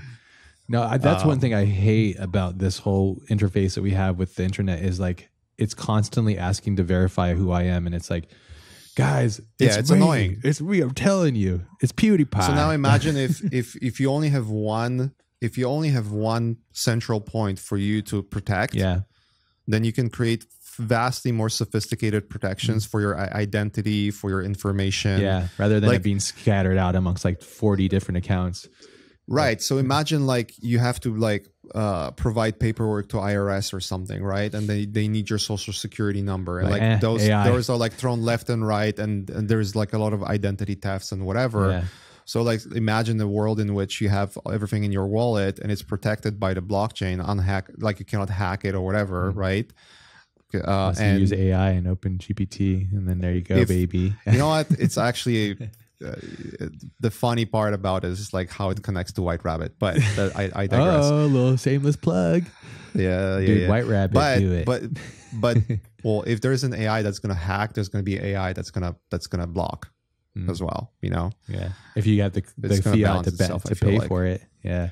But imagine like antivirus of the future. Imagine that you yourself and your wallet is your bank account, is your Twitter account, is your this account, that account, that account. It has all the history of everything you do, and you can protect it in your own way and decide which parties will use what data. Yeah, like if Facebook wants to have my like data about which websites I frequent, for instance, right, and then sell it to advertiser, will give me like a cent or like a 0.1% of all your revenue. Then I agree. You know, like you have more control. Sure. Like that's a possible world, let's say, right? Yeah, good luck with that though. But that's one aspect. Yeah. That's only one aspect. Oh, the so second aspect, frictionless. Okay. Yeah. So it's removing friction, basically, right? You also think about like how useful it is for advertisers. Like let's say, or like film studios or whatever, right? Like let's say you're a Star Wars fan, or like a Star Wars production. Of what Star Wars? Disney or original? Let's say you're Disney and you want to make a sequel of Star Wars, like another one, right? Oh, really? And then, but this time around, we want to like really listen to the fan base, right? Oh, wow. I'll do that. If you have a fan base that has wallets and they've been engaging, like buying their movie tickets with the wallets, right? Yeah. Or streaming online using the wallet, like that's the data that you as a company would have, and like, oh, there's this guy who's like streamed and bought like 100 tickets for this one film. Let's invite him and like have him like do a studio tour, meet the director, and like film it. And like it's a great PR for the company, and it's also an amazing experience for a super fan. Yeah, right. Makes sense.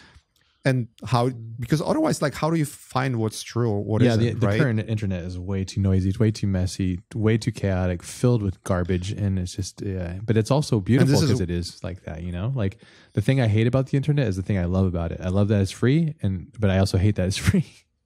You know, because it's like both of them are annoying. Both of them are great too. Yeah, and like sorting that data out, AI could do it in a second. You know. Oh yeah, show me that sauce. Show me that. Well, Chat GPT kind of does that, right? Like whatever you type, it's kind of types back like right away. Well, and we were sharing some links about this guy having a conversation with this thing, and it was like he was reading a script, but he was going off of it, and it was like super bizarre. And he was saying that the newest version of itself is going to be 500 times more powerful cognitively of that one. And I was like, well, it's literally like talking to a teenager at this point. So like, what are you going to be talking to a 50-year-old human being at this time? Like, and like, going to give you like, that's what I'm saying. I really think that if we get down to like where we're going to be in 5 to 10 years, we obviously can't predict it, but let's put some thoughts out there. I think one of the things we're going to get is potentially like a real solver for a lot of human conditions like mental health. I think we're going to get a lot of solves for that.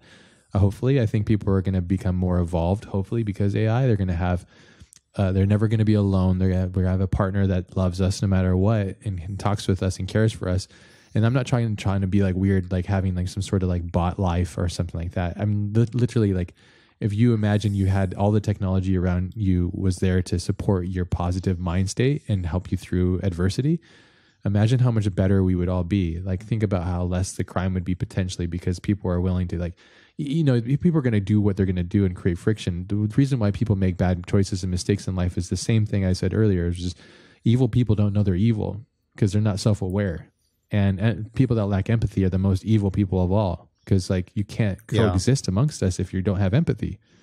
And I think that these kind of tools and devices, I hope, would go to a place where it would help us intrinsically be spiritually connected to a more positive way of living, which would be ultimately amazing. Because if everybody's living good, I'd be so happy for everyone. I'd be like, yes, you know, like the great things would occur. Like and people would have their own individual take on things. But on the opposite side of things, people can say like, no, the human spirit is about strife and struggle and the pain of things. And the David Goggins of the world, you know, like these guys are like, they live in the pain of things, you know, and they're enlightened in their own way, you know. So I don't know.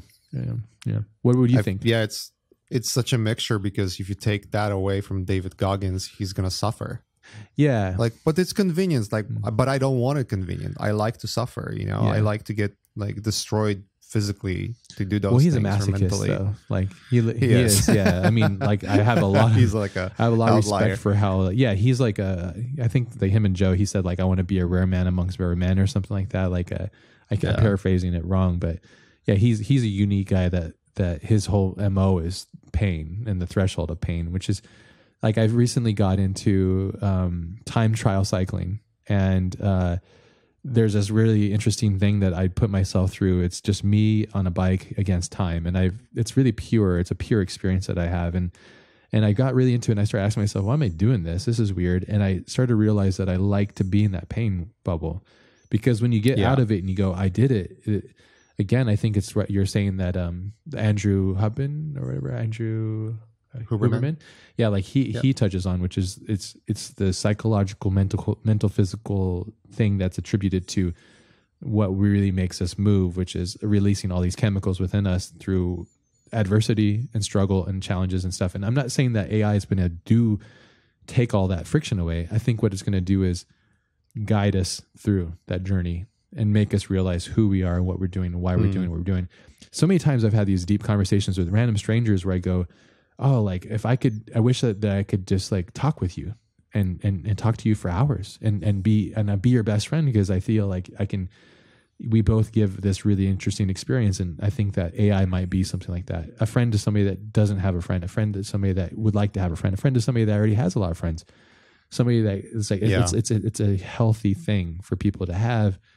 Could be really beneficial. Most likely, I don't know if that's going to happen, but I think that would be really a wonderful benefit to humanity at large. And I think it could create think about like somebody that's like homophobic, for example. Like, why are you homophobic? Like, try to understand why they're that version of themselves and understand where did that fear come from? Why do they have it? And then unlock that and then release it and let it be something that just doesn't affect that person.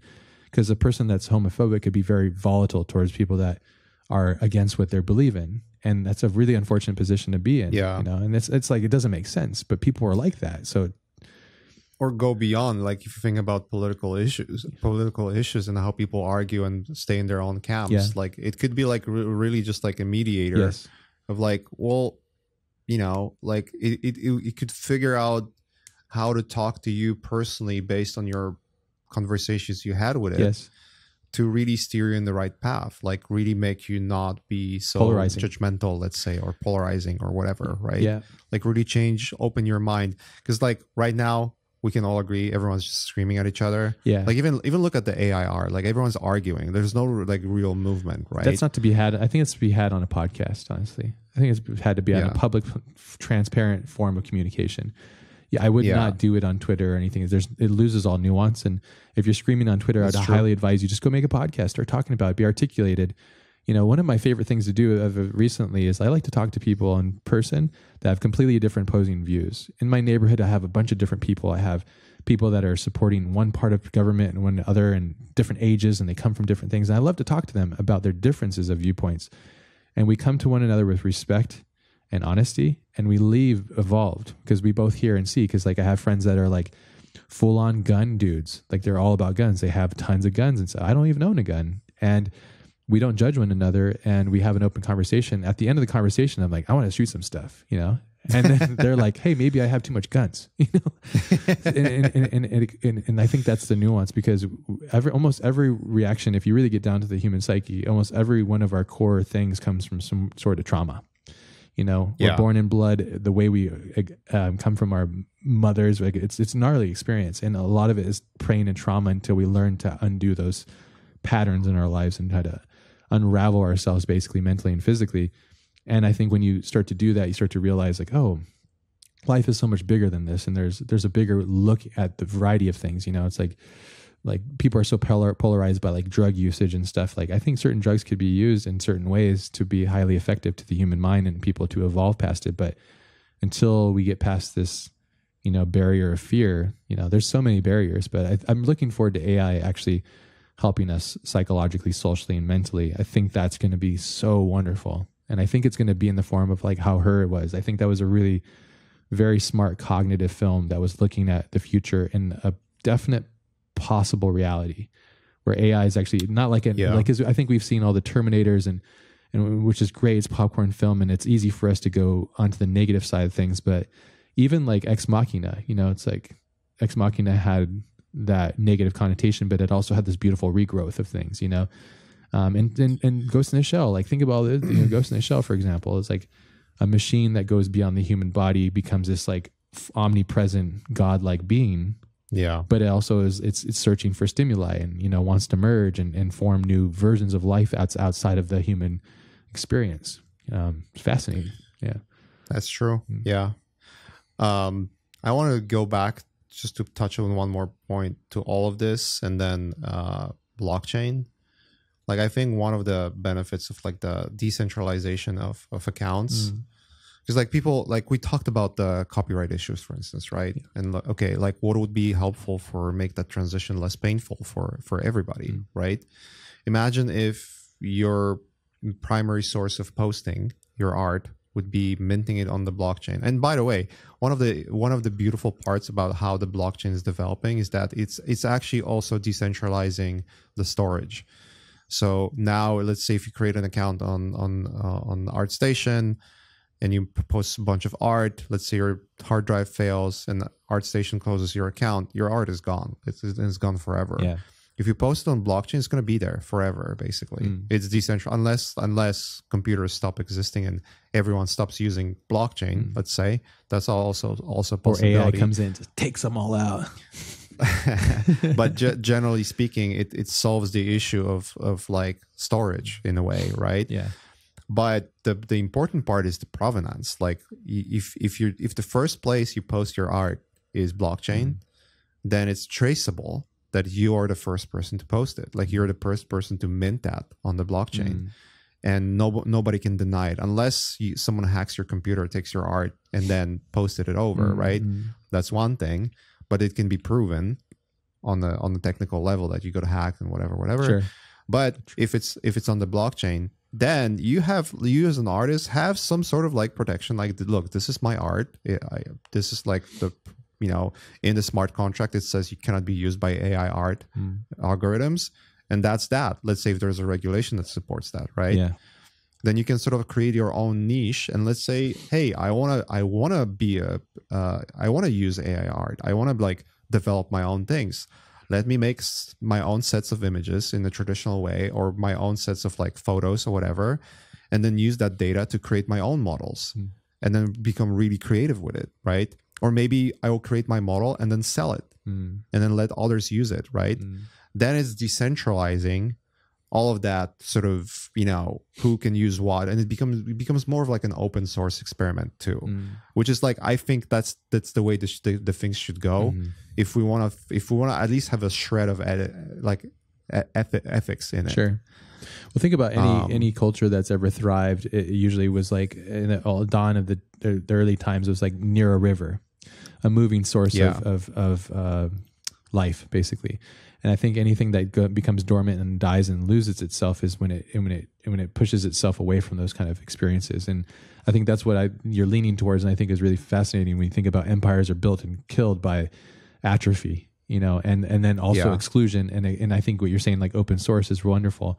It's also damaging because, you know, if you open up too much and too broadly too quickly, it destroys and crumbles the foundation within. We're seeing it with like the value of Ethereum and all these things because everybody came in too fast and rapidly for all the wrong reasons, and then they all pulled out, and then everything fell down. But when I was out in Miami, I was doing a talk, and it was just, you know, not a lot of people there, but I said to everybody, I said, if you think about it, the people that are here in this room, I think you're probably here for the right reasons. And because you're obviously, a lot of us are here because it's a new form of currency, which is getting money for exchange of energy. But beyond that, it's beyond this thing. It's about creating social systems and understanding other people and learning and meeting other people and engaging with people. And it's a whole bigger thing outside of that, you know, but because, you know, like cash and money moves so much of what we do. But if you think about it, it's a fear-based system. That's a box of thinking. When I was really poor growing up, I just lived within the confines of what I thought I was, like an impoverished human being, mentally and physically. And also, like, I didn't have a lot of money. I put myself through college. I was very humble. I just had a sleeping bag, a futon, and I would eat a burrito a day. Half the burrito in the morning, half the burrito. I mean, this is legit real. Like, I remember my growing up. It was very similar. Yes, that's why I think. Well, you and I have managed to scratch out a really great quality of life and the living, and that's just because we've worked hard for it, though. And and that's why when we get upset about somebody taking our work, because you're saying that what that I did isn't value, and that's why we get emotionally upset when people are like, VCs of these companies are like, oh, why are you getting mad? It's like, motherfucker, you're trying to take like this away, and you can't. Don't do that, because it's, and I get why a lot of artists feel that way, and I feel that way too. And if you're an artist and you don't feel that, then you're not really seeing it, or you've not had that journey, I think, and that's okay. Yeah, but you've not struggled enough to get there, and I think that it shows if you feel empathy towards a bot over your fellow human beings. I think that's a big problem, because I see a big range of it, which it's really been weird and awesome that. Since I did the AI thing, a lot of people have reached out, which is great. And I'm getting very polarizing views and things I didn't think certain artists would feel. Some artists are like, who cares? And some are like, I can't believe this is happening. And some are like, I'm still using it and this is weird. And the variety of reactions has been so massive. And I love it because I love learning, and I ask people questions without judging them. I say, okay, what do you think of that? Oh, okay. Did you see that? Oh, I didn't see that. What about that? Okay. And then the conversation starts to evolve beyond the fear, you know, which I think is good. I forgot where I was going with the being poor thing. Oh, cash, money, this world of thinking within your energy and your existence on life is based upon how much currency you incur, whether it's social media likes and follows, because currency has changed a lot. It used to just be like land and wealth and gold and all these things as things developed, or provenance. You know, I was watching the Barry Lyndon behind the scenes, and they were talking about how Stanley studied all these paintings, and he actually had like some like the Queen's assistant come on set and like talk about how the aristocratic moved through the world, like how they had these like special cuffs, and you wore your wealth out because there was no other way to see it. And now it's the same thing. You take a selfie with a yacht behind you, but now it's all lies because we know you're lying, you know? So some people are, and you know, like the wealthiest people I've ever met they're wealthy money wise, but they're way more wealthy spiritual, which means they're constantly questioning themselves. They're constantly growing. They're evolving mentally, and they're surrounding themselves with people that are better than them, and they're growing together. And that's a really rare thing. I think we see a little bit of it with Joe Rogan. I think that's why Joe is so relevant of our time. But people would probably roll their eyes and be like, he's just a goober. But, you know, I think he's wanting to evolve all the time. It's why you look at all the different versions of guests that he has. He's so interested in so many things, but he's also human and flawed and has his own interests, which can't blame him, you know. Anyways, we all are, and watch his first episode and last episode or latest episode. Like, it's not the same person. There's a human here, and then there's a human here, and they're completely different versions of themselves, as you should be. And we're tracking. It's almost like we're tracking his human experience and also treading with him in a sense, because so many people are affected by him. I only use Joe Rogan because, you know, you and I talk about him, but there's so many different people. It's a very mainstream example. Yeah, there's so many people that are so everyone understands. Yeah, exactly. But anyways, I think that a lot of it just comes down to like understanding what you are, who you are, what you're doing, what you're contributing, and understanding that core thing. Because if you can really get down in yourself and ask yourself, what am I contributing to the world? And if, as long as it's not harming anybody, you know, you can say like, oh, growth comes from harming, or, you know, pain and growth are kind of somewhat synonymous, or the balance of things. But as like, I always think like all the advice that I ever got from all these self-help books, I go, yeah, this is great, but what if you told a serial killer this stuff? And it freaks me out because I'm like, you could apply this to serial killing.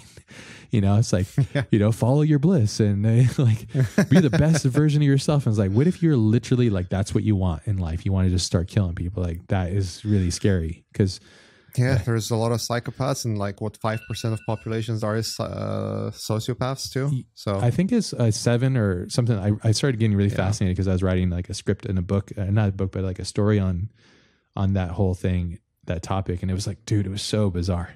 Like I couldn't believe that potentially 5 to 7% of the world population doesn't have empathy or lacks empathy. That is very, very scary. Yeah. And I've encountered a couple times people like that in my life. And it's like, wow, you really need to know that that's what that is because it's very damaging. I don't think those people are wired that way to even know. Like their brain is not functioning in the way that they would even want to know or could know. Yeah, and that's the scary part too. Yeah, that's the ultimate scary. It's like, I'd fear that more than an AI bot, honestly. But maybe it's the same thing, and that's why I think a lot of people are afraid of the robot stuff and the robots, but like technologies, because it potentially could be lacking empathy, and it could be so powerful. And if you lack empathy and be powerful, it could be very different and scary. I think that's why I was saying like the original mechanism of the way that the politics work in America is it was supposed to be that both sides were always shared, and it was supposed to be equal sharing, and you're supposed to exchange and communicate, and you have different views, but you need to blend them together. And the harmony sits right in the middle, but that doesn't exist right now because everything's polarizing, unfortunately. And, like I've had so many conversations with people, different views and different perspectives, different ways of life, and 70-year-old people to 30-year-old people to 19-year-old people, like, and everybody has these different agendas and perspectives on things. And, it's nearly impossible to like find a thing. But I think if you come at it with openness and conversation, trust and understanding of like trying to respect one another, you can kind of get there. But some people are just dirtbags. So what is that? What if that's the silver lining? What if, the byproduct of AI is just people become more authentic and like literally, that's it. Your means of conversation change. That's it. You're going to crave more to be face to face with people and that might solve a lot of issues too. Authenticity, this is my theory, is authenticity will be the ultimate currency of the modern day. Meaning you being extremely, like completely yourself. And that value that you bring to the world at large is where... Now all the racists like, yes, I can say that. There's a cost to everything, No, I don't mean that, but what I mean like is your... I mean, sure, that's what I mean. Like all of these, I don't know the answers, but this is what I'm telling myself is like, when all this machine stuff's happening on my art, I'd go, I'm just going to put more of me into it. Because sure, you can do all the prompts and make a regeneration of what you think my work is, but like I think I've showed you a little bit of my next film, and if you put a prompt in of my stuff, it would probably give you like a car or something, because that's like cars or UI or something like that. You would not get what I'm making now because it doesn't exist yet, And so I think having that authentic barrier. Think about all the people that we watch on like YouTube and all this stuff. Like we watch them because they're being authentic, even if some of them are completely underdeveloped human beings. We get celebration. We celebrate their authenticity because they're so unique. And I think that's really, that's where I'm doubling down on my authenticity personally. I know you're doing the same thing, so yeah. Man, it's going to be crazy next year. Then like, what the hell? Yeah. Cause how old are you? The same age as me, right? Yeah. We're the same age. Are you 40? No, 39. No, 38, 39. 39. Okay. Yeah. Cause we're about to hit another, because like, every 10 years or so in your life, like you hit a thing. And I mean, 40 is still pretty young, I would say. Like we're at the age where like we can manage and process thoughts a little bit differently than we could in 30s, and especially better than 20s. So I'm really curious to see like how much we evolve with this, because whether we like it or not, we have to evolve with it. And I think like, again, trying to ask yourselves the fundamental questions is really where the key is. And then that's how you can evolve through it and fast it, which is fascinating. Yeah. I agree. I think if this whole technology is upsetting to you, then by all means you should join the battle to fight what upsets you and push, because look, anyone who thinks that this is unstoppable, you're delusional. All it takes is one regulation in the government to literally change everything. It's all it takes. Sure, we can have an argument whether that would be good or bad. Probably more bad than Yeah, a bit of good. both. Yeah. But nothing is impossible, let's say. It just takes human will and human perseverance. And unfortunately, sometimes you just have to fight for what you think is right, right? You cannot just like, oh, we're not in the age anymore where you can just like, oh, I just want to like fuck off and make art. Like, well, that's kind of gone in a way. If you don't do anything, you could. that's like Just not for currency. You could, yeah. Which is what you should do art anyways for, right? Like you should be doing art as an expression of your soul. Yeah, I think it's like an expression of what's inside you. You know, before it became monetized and marketed and stuff, and now became bastardized. Like, there's a lot of art that's being made that I shouldn't be made. I'd say probably 80% of it shouldn't be made. That's in my opinion, because it's being made for all the wrong reasons. But who am I to say that? Or maybe, maybe it should be. Or maybe it should be made so that then the art that is made that's on the higher level, let's say, or in your perception is on the higher level, then you can appreciate it more because it stands out from the crowd. Yeah. I mean, look at Akira, for example. Look how well that's aged. You know? Yeah. It's aged because it's got all the fundamental core values of what value is. Right. But would you then admire Akira so much if all of the films done since then were on the same level? Of course not, because it would surpass it, you know? Yeah. And you could say that about so many things, but the fact that nothing has surpassed it, it makes it even stronger, you know? And that's core value.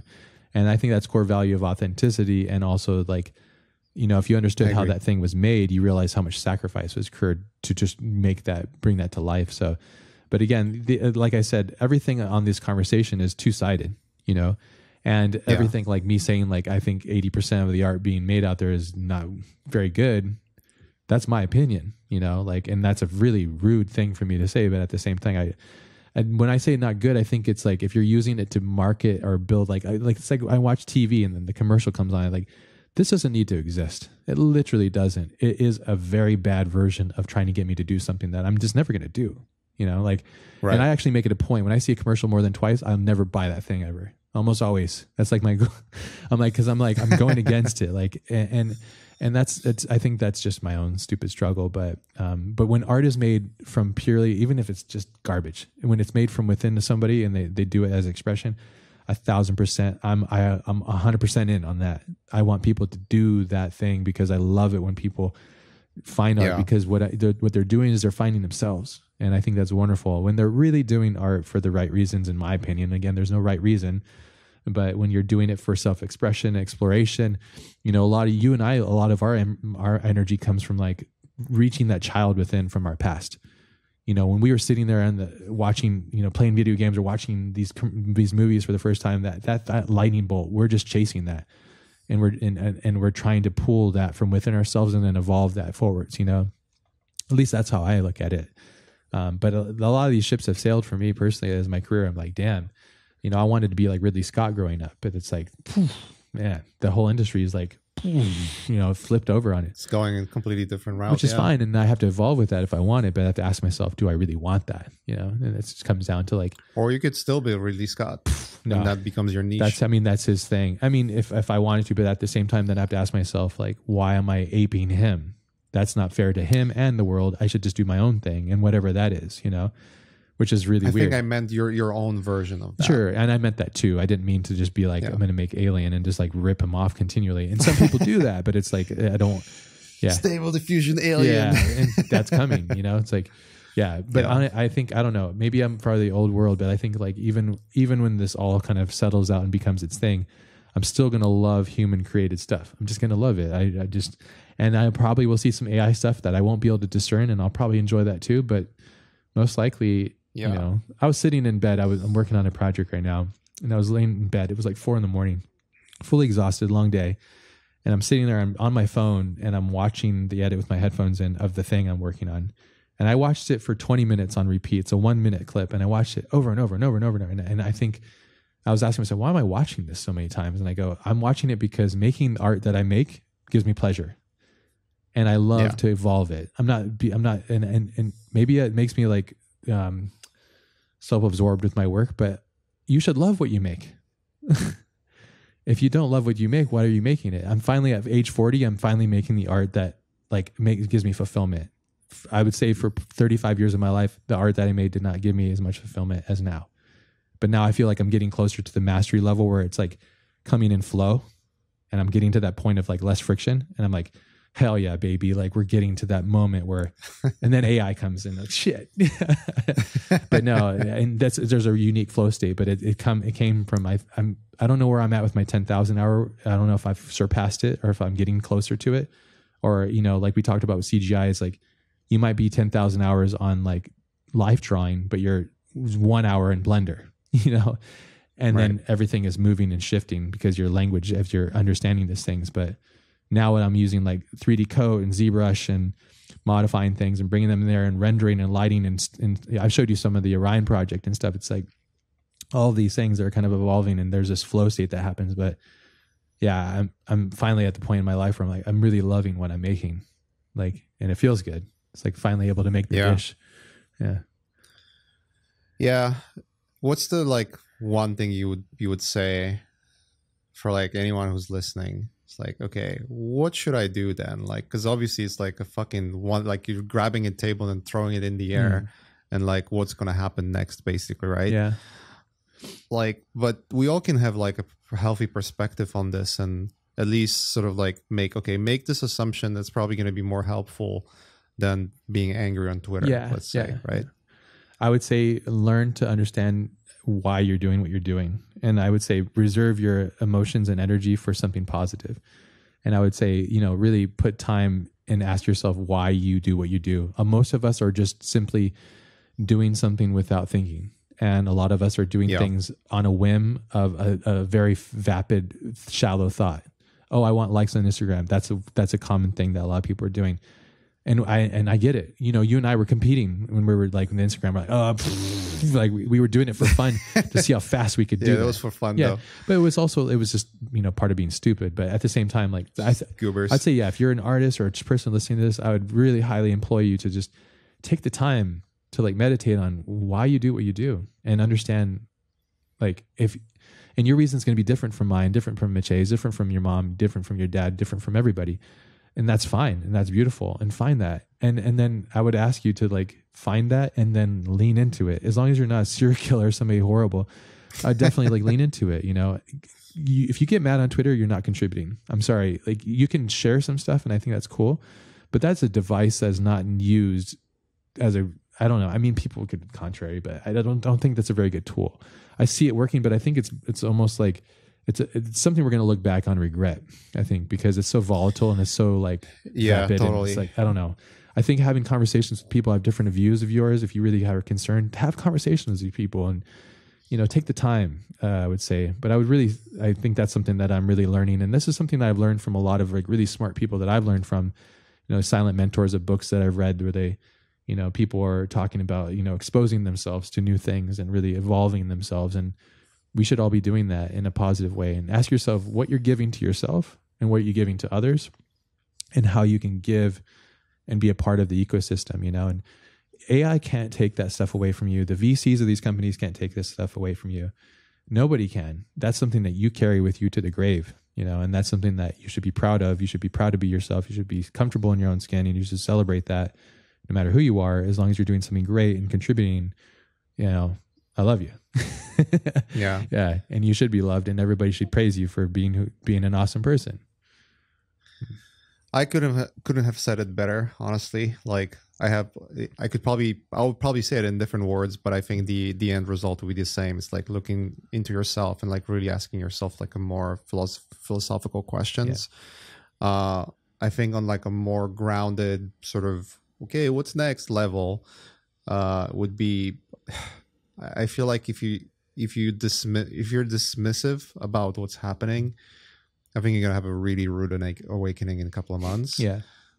So it's really worth paying attention, whether you like it or not. I think, you know, we don't really have a choice anymore. Like this is not just artists. That's literally everyone who works on computers, programmers and everything. Yeah. Anything you do that has anything to do with the computer, that's literally you. Yeah. And that's sort of like the only advice I would give is like, pay full attention to what's happening. Like spend some little extra time, maybe instead of playing video games, watching TV, or, you know, browsing on Instagram or Twitter or any of those things, like read about those things, because there's a lot of like, I agree, like Twitter can be very divisive. I think there's certainly people who bring things to light that, you know, oh, I didn't even know that existed, you know.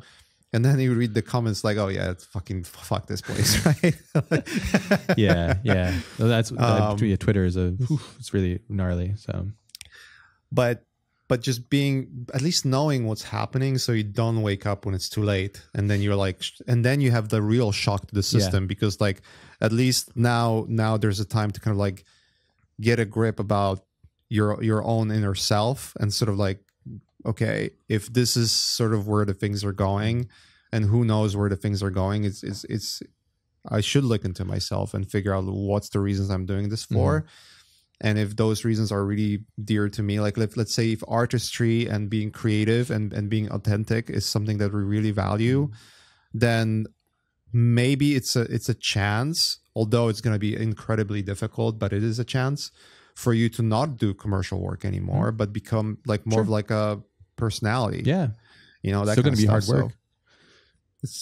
That's not going to change. Yeah, for sure. But yeah, 100%, because you can totally do that. Look at how many people and friends of ours have gone off and done those things, and their life quality might not be like great. They might hate it. They might love it, you know, and they might, on the outside, it might look like something that it isn't within the inside too. But yeah, I suggest that. I know I got to get going here in a sec, but yeah, I really like, hopefully, you know, thank you, Maciej, for having me on. Also, this is great. And we should do more of these if you're up for it, and just kind of talk openly, because I'm down to do it anytime. Oh yeah, I think we both bring a lot of unique things, and I think it's important to have a lot of different.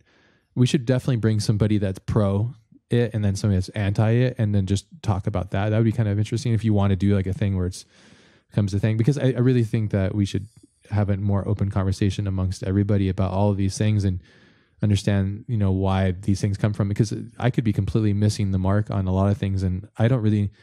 That's a fascinating thing about life. You know, there's that Rick Rubin thing I sent you the other day, where he said once you start a thought with the idea that you know nothing, then you can open yourself up to knowing.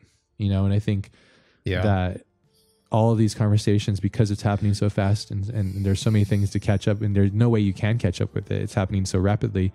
I'd say you just, you know, you just hold on, and also celebrate the positivity if you can, because if everybody's being negative, be the contrast, you know, be the contrast in the room, be the positive one, be the strong one, guide, help people, be a leader, you know, be somebody that you would love to be around, you know, be the best friend for yourself, you know.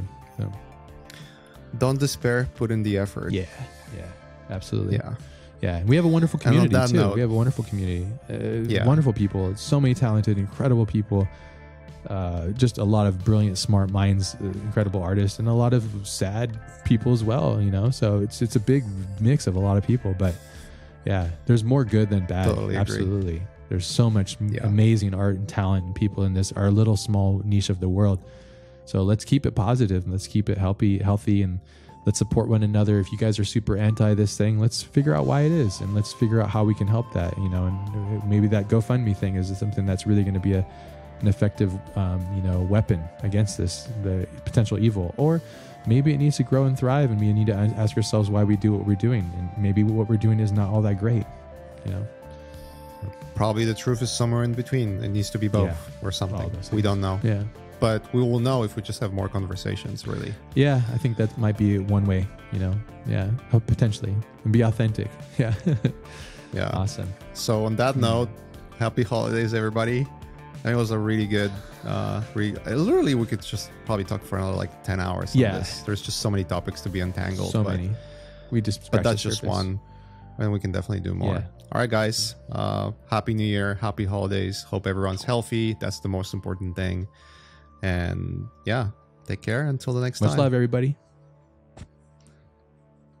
Cool. Yeah.